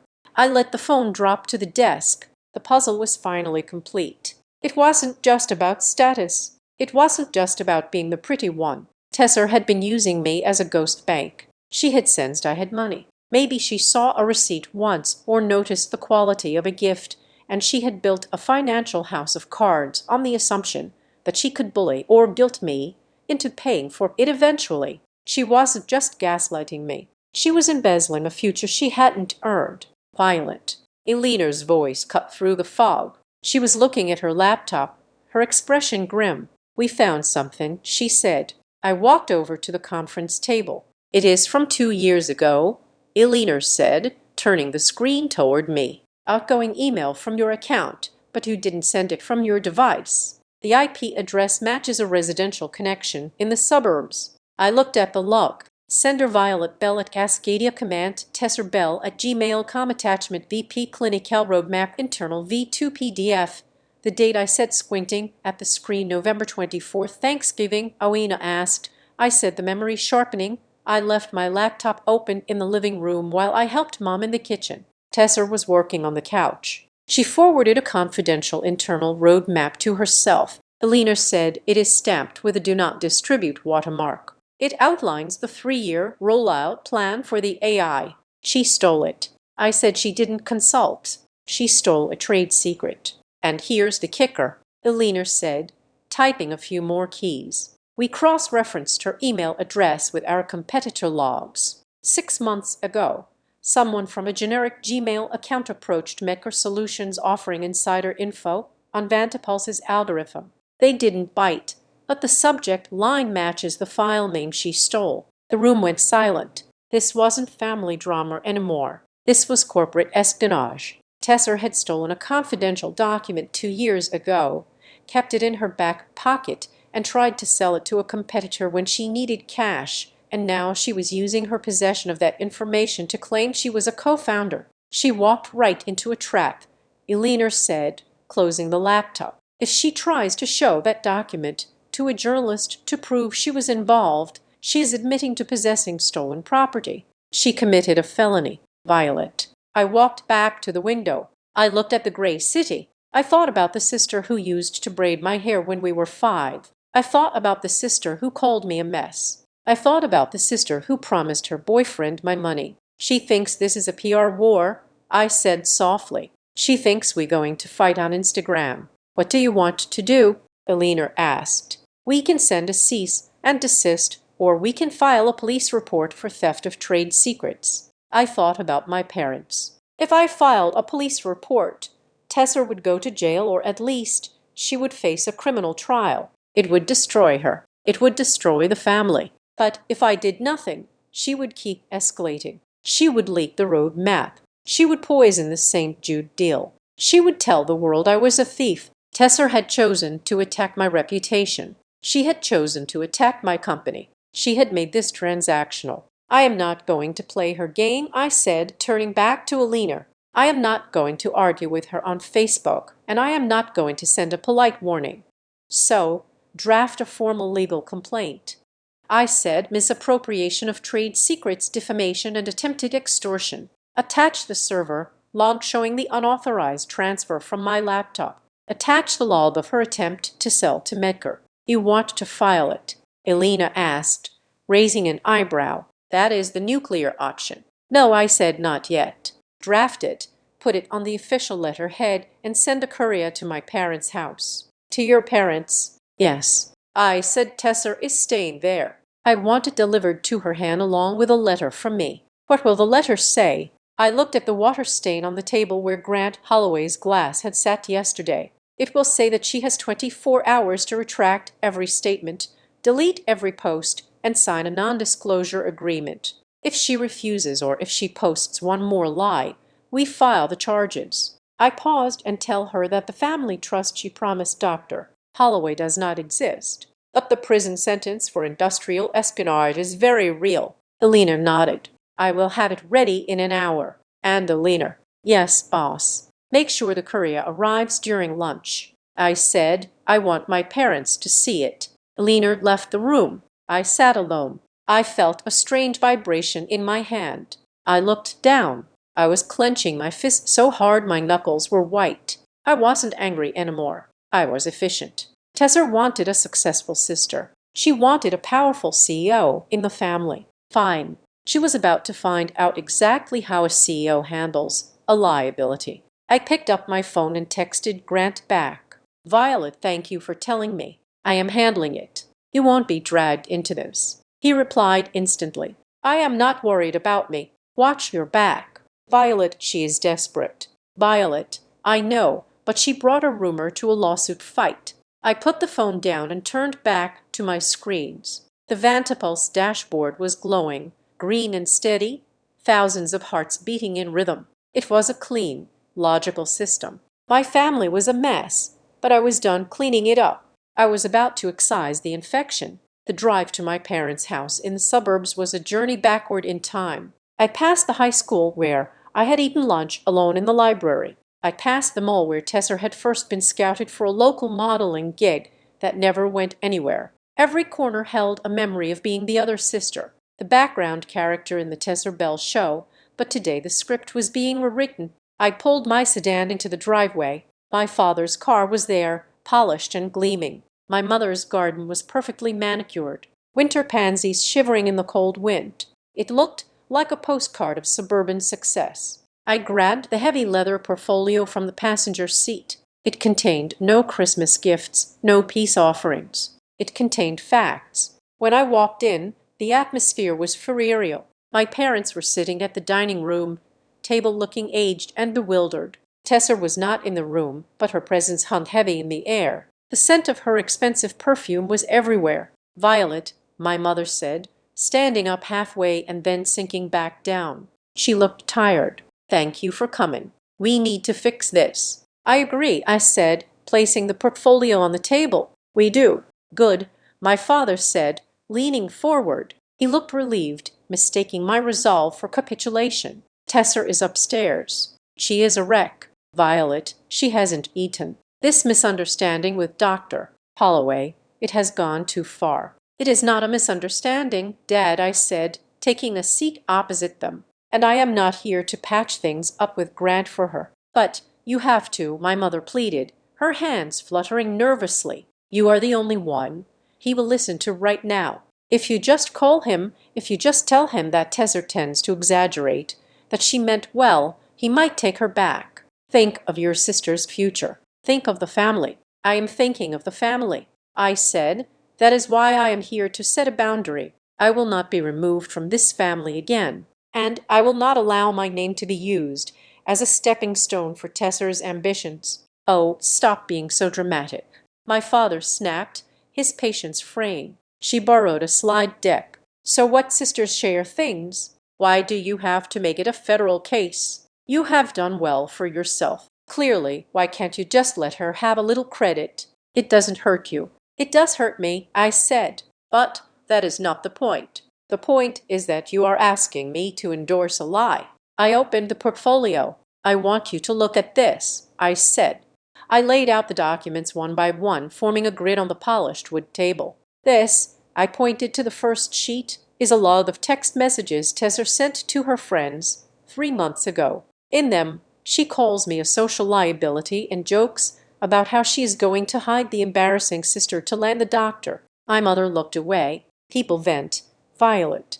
"This," I pointed to the second sheet, "is a screenshot of the email she sent to Grant's assistant claiming to be the creative consultant for Cascade. She has good ideas," my father muttered, though he looked less sure. "And this," I said, laying down a bank statement, "is the reason I am really here." My parents stared at the paper. It was a transfer log. "What is this?" my father asked, squinting. "The Horizon Trust. That is the fund that manages our supplemental pension." "Yes," I said. 3 years ago, when Dad retired early because of his back, you were worried about the mortgage. You were worried about maintaining this house. Then, miraculously, the Horizon Trust approved a monthly grant for community leaders. We were lucky," my mother said defensively. "We qualified for a program." "There is no program," I said quietly. The room went dead silent. The grandfather clock in the hall ticked loudly. "Mo," my father whispered. "I am the Horizon Trust," I said.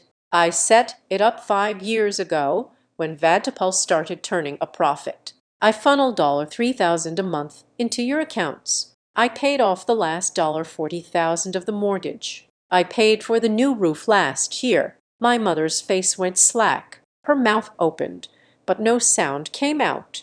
My father looked at the bank statement, then at me, his eyes wide with a mixture of shock and shame. He rasped. "But you drive that old car. You live in that apartment." "I live there because I put my money here," I said, gesturing to the house around us. "I knew that if I gave you the cash directly, it would become a dynamic. You would feel guilty, or you would feel entitled, or Tesser would want to cut. So I did it anonymously. I wanted you to be secure. I wanted you to be happy." I leaned forward, my voice trembling slightly for the first time. The daughter you called a mess has been paying your bills for 3 years. The daughter you tried to hide from the rich doctor is the reason you can afford to host Christmas dinner. My mother began to cry. Not the manipulative tears she used on the phone, but real horrified tears. She covered her mouth with her hand. "Oh my God," she whispered. "Violet, we didn't know." My father stammered. We thought you were struggling. He thought I was struggling because it made it easier to praise Tesser." I said if I was the failure, she could be the star. But I never minded being the failure. Dad, I minded being unloved. "We love you," my mother wailed. "Do you?" I asked. "Or do you love the idea of a perfect family? Because when I didn't fit the picture, you cropped me out." Suddenly, the sound of footsteps thundered on the stairs. Liar. Tesser burst into the room. She looked manic. Her hair was unwashed, her eyes red and puffy, and she was wearing a silk robe that I knew cost more than my monthly grocery budget. "She is lying," Tesser screamed, pointing a shaking finger at me. "She is manipulating you. She probably printed that bank statement off the internet. She is trying to buy your love because she knows she has no personality." "Tesser, stop," my father said, his voice weak. He was still staring at the document that showed I had paid for his roof. "I won't stop," Tesser shrieked. "She comes in here with her suit and her folders and tries to act like she is the savior. She is jealous. She has always been jealous of me. She sabotaged my relationship with Grant because she couldn't stand seeing me happy." She lunged toward the table, grabbing the papers and scattering them. "You are toxic," she yelled at me. "You are the reason this family is broken. You think money makes you better than us. The front door is unlocked." The voice came from the hallway. It was deep, calm, and terrifyingly cold. Tessa froze. We all turned. Dr. Grant Holloway was standing in the archway of the dining room. He was wearing a raincoat, dripping water onto the hardwood floor. He held a small box of Tesser's things in one hand and a manila envelope in the other. "Grant," Tesser whispered, her face transforming instantly. She smoothed her hair, her posture shifting from aggressive to fragile. "Grant, baby, you came back. I knew you would. She is lying to them. Grant, she is telling them crazy things." Holloway didn't look at her. He looked at me, giving me a brief nod of acknowledgement. Then he looked at my parents. "I apologize for the intrusion," he said politely. The door was open. "I came to return Tesser's belongings and to deliver this." He walked to the table and placed the manila envelope down on top of the scattered papers. "What is that?"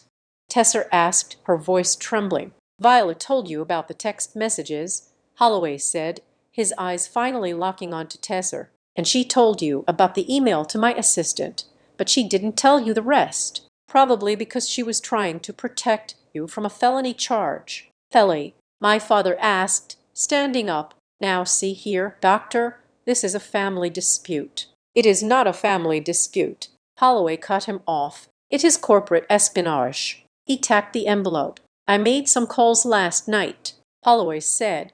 "I have a friend on the board of Mecker Solutions. I asked him if anyone had ever approached them with data from Vantipulse." Tesser's face went gray. She took a step back, bumping into the china cabinet. The glass rattled. "He sent me the log," Holloway continued, his voice devoid of emotion. "6 months ago, an email from a generic account offering proprietary algorithmic architecture for $50,000. The attachment was a file called Vantipulse Internal Roadmap. The metadata on the file shows it was created by Violet Bell and stolen from a laptop at this address." He looked at Tesser with a look of pure disgust. "You didn't just lie about your job. Tesser, you tried to sell your sister's life work to her direct competitor for the price of a mid-range sedan." My parents were paralyzed. They looked from Grant to Tesser, waiting for her to deny it, waiting for her to laugh and say it was a mistake. But Tesser didn't deny it. Her face twisted. The fragility vanished. The mask of the victim fell away, revealing something sharp and ugly underneath. "So what?" She spat. The words hung in the air like smoke. "So what?" my father repeated, horrified. "I deserve it." Tesser screamed, her voice cracking. "I deserve a cut. I am the one who had to deal with everything while she was locked away in her room being a nerd. I am the one who made this family look good. I am the one who brought energy and life into this house." She turned on me, her eyes wild. "You have millions," she yelled. "Millions. And you give them what? 3 grand a month. You are sitting on a gold mine and you let me struggle with credit card debt. You let me beg for money for clothes. You are 32 years old." "Tesser," I said calmly. "I am the Bell family brand," she insisted, her logic completely detached from reality. "I am the one people like. If you have a company, it is because you came from us. That idea belongs to this family. It belongs to me as much as it belongs to you. I just wanted my fair share." Fair share. I stood up. I was taller than her in my heels. I looked down at her. "You tried to sell the Road Mac to a competitor," I said. "Do you know what happens if Mecker had bought that? They would have filed a patent block. They would have tied Vanderpulse up in court for years. We would have lost the funding. The company would have collapsed." I stepped closer to her. "You didn't want a share of the harvest, Tesser. You tried to chop down the tree and sell the wood for firewood." "I just wanted money," she sobbed. But it was angry sobbing now. "Why do you get to have it all? It is not fair." "I have it because I built it," I said. "And you don't have it because you have spent your entire life thinking the world owes you a living just for showing up and smiling." I turned to my parents. They were sitting in silence, looking at Tesser as if they had never really seen her before. For 30 years they had seen the charming, pretty girl. Now they saw the greed. They saw the entitlement that they had watered and fed. Every time they told her she was special and I was difficult. "She tried to destroy your company?" my father asked, his voice shaking. "She tried to steal from you." "Yes, Dad," I said. "And she did it while living under the roof I paid for." My father put his head in his hands. My mother was weeping silently, looking at the table. Tesser looked around the room. She realized she had lost the audience. She realized the narrative had flipped so violently she could not spin it back. "You are all against me," she hissed. "Grant, please. You know I love you. I did it for us. I needed the money so we could be equals." "We were never equals, Tesser," Brant said coldly. "Not because of money, but because of this." He gestured to the room, to the lies, to the wreckage. He turned to me. "I am leaving. Violet, if you need a witness for the legal proceedings, you have my number." "Thank you, Grant," I said. He walked out the front door, closing it firmly behind him. The sound was final. Tesser stood in the center of the room, vibrating with rage. She looked at me with pure hatred. "You win," she whispered. "Are you happy you took my boyfriend? You turned Mom and Dad against me. You are a witch." "I didn't take anything, Tesser," I said, picking up my portfolio. "I just turned on the lights." I looked at my parents. "I am going to leave the trust active," I said, "because I do not punish people with poverty. That is not who I am. But from this moment on, I am not the messy sister. I am Violet Bell. And if Tesser ever tries to contact my partners or my press team or claims ownership of my work again, I will not send a lawyer. I will send the police." My father looked up. He looked old. "Violet, stay. Please, let's talk." "We have talked enough," I said. "You have a lot to think about, mostly about which daughter you actually know." I walked past Tesser. She didn't move. She stood there staring at the wall, trapped in the ruins of her own entitlement.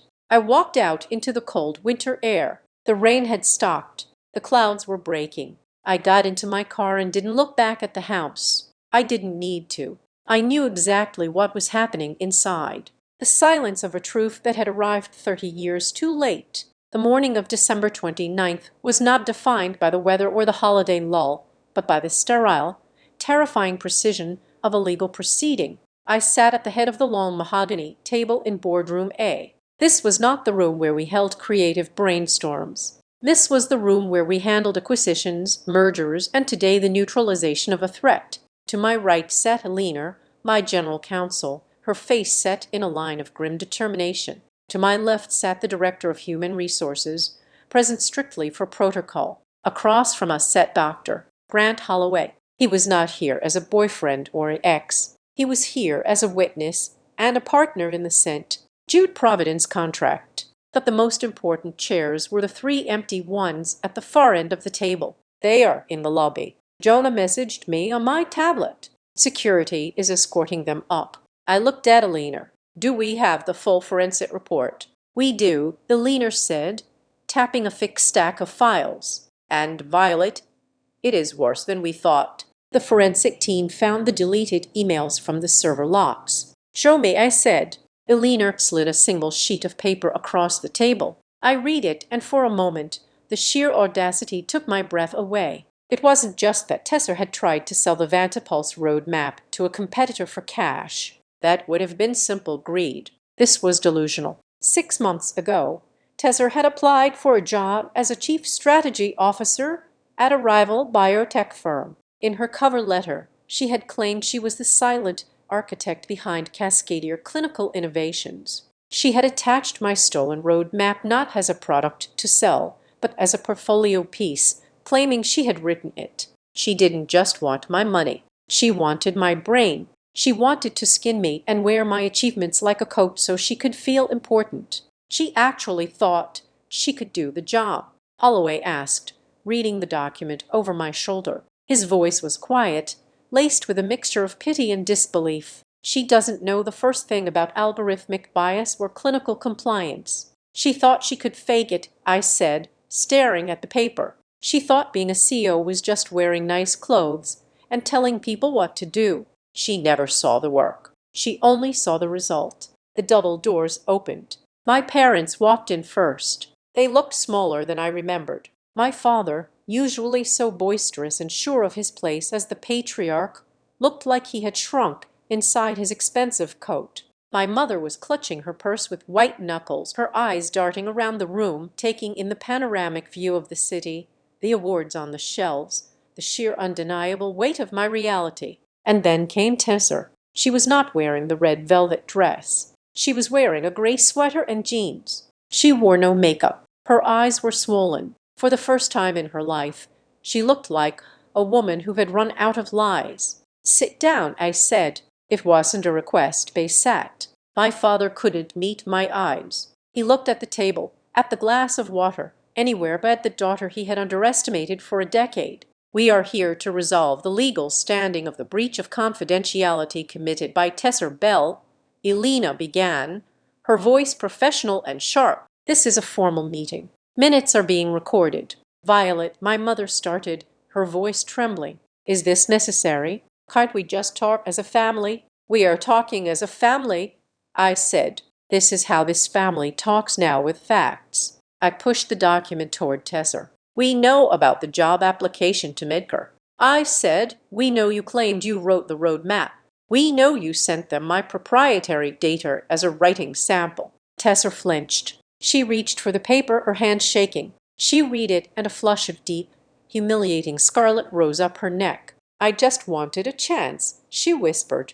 I thought if I could just get in the door, I could learn. I am smart, Violet. I am good with people. I could have done it. You attempted to defraud a billion-dollar industry, Holloway said. He didn't sound angry anymore. He just sounded tired. Tesser, you cannot fake surgery and you cannot fake this. You promised them a roadmap you didn't understand. If they had hired you, you would have destroyed their company within a month. I just wanted to be like you, Tesser cried out, tears spilling over. I wanted Mom and Dad to look at me the way they should look at someone who made it. I was tired of just being the pretty one. I wanted to be the powerful one. So you decided to steal my power instead of building your own.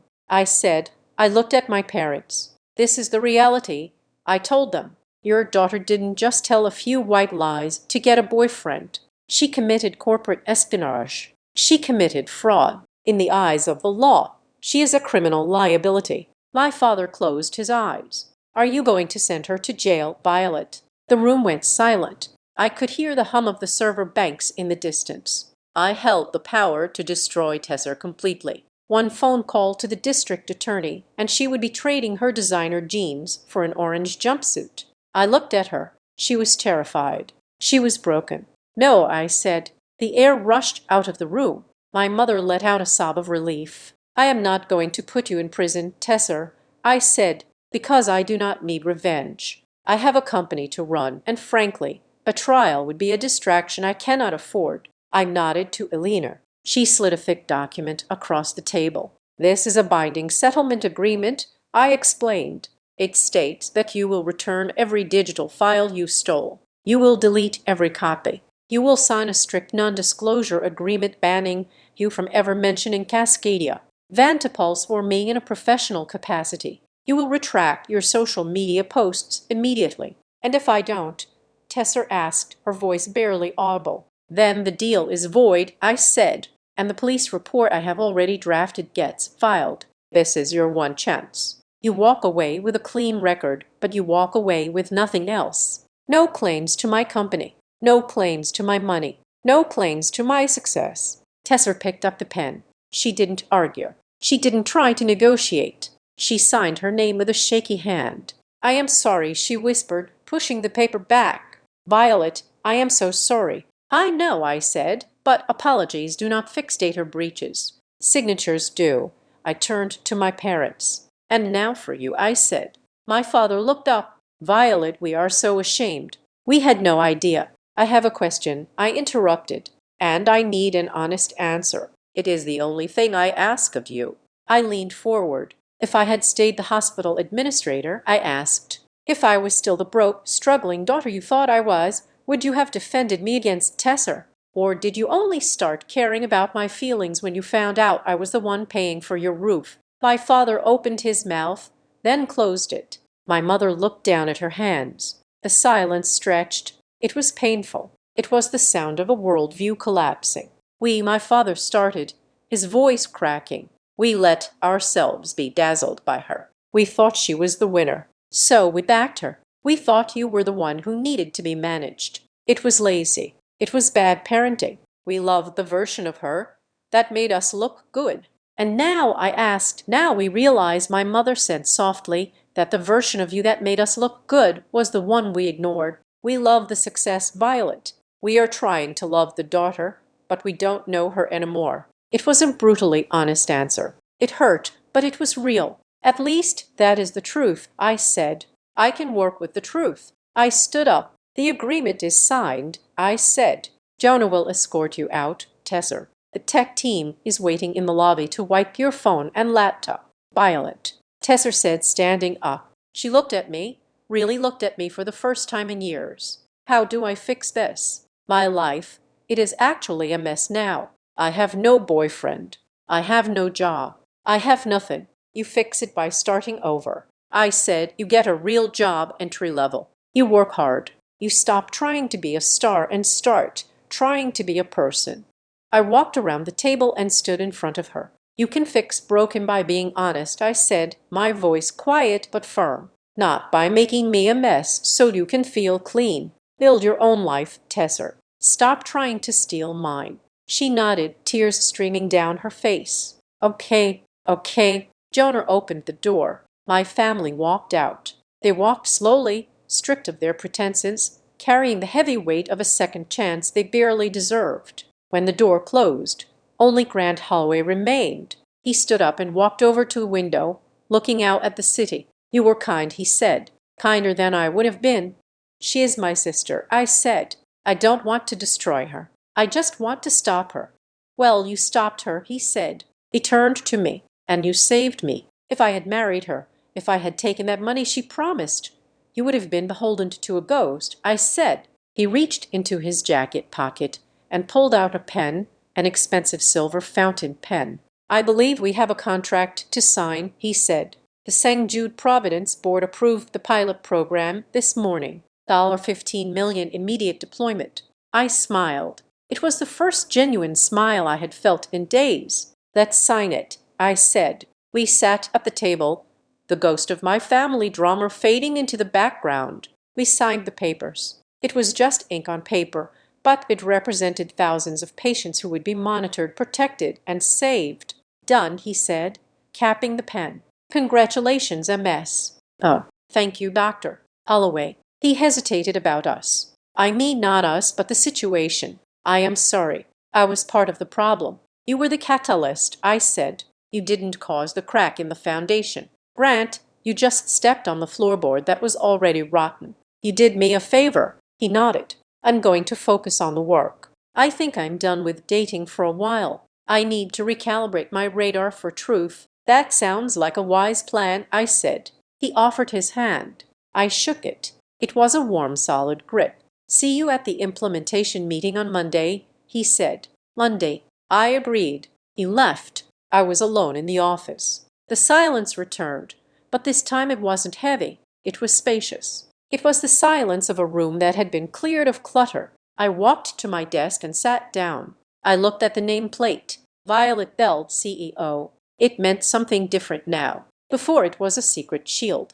Now it was just a fact. The sun began to set, casting long orange shadows across the floor. The city lights flickered on, a grid of amber and white. My phone buzzed. I picked it up. It was a text from my father. "Dad, we are driving home. It is quiet in the car. Your mother and I want to learn. We want to know who you actually are, not who we wanted you to be. Can we take you to dinner next week somewhere simple? No expectations, just listening." I looked at the message. I could have said no. I could have cut them off and lived my life in my ivory tower, perfectly justified in my isolation. But Vantipulse was built on the idea that early detection can save a life. Maybe, just maybe, we had caught the rot in my family just in time to save the patient. I typed my reply. "Violet, I will talk. We can do dinner. But from now on, no one is allowed to call my life a mess anymore." I hit send. I set the phone down and turned back to my computer. The screens were glowing. The data was streaming. The world was messy, chaotic, and full of errors. But in this room on this day, everything was exactly where it was supposed to be. Thank you so much for listening to the story of Violet Bell and her journey from the shadows to the spotlight. It is a reminder that the best revenge is not destruction, but undeniable success and the courage to live your truth. I would love to hear from you. Where are you listening to this story from right now? Are you at work, at home, or maybe on a drive? Drop a comment below and share your thoughts on how Violet handled her family. Did she do the right thing by sparing Tesser, or should she have gone harder? If you enjoyed this story, please make sure to subscribe to the Azad Revenge Stories channel. Hit that like button and smash the hype button to help this story reach more people who need a reminder that their worth is not defined by anyone else's opinion. Stay strong and see you in the next story. Thanks to all.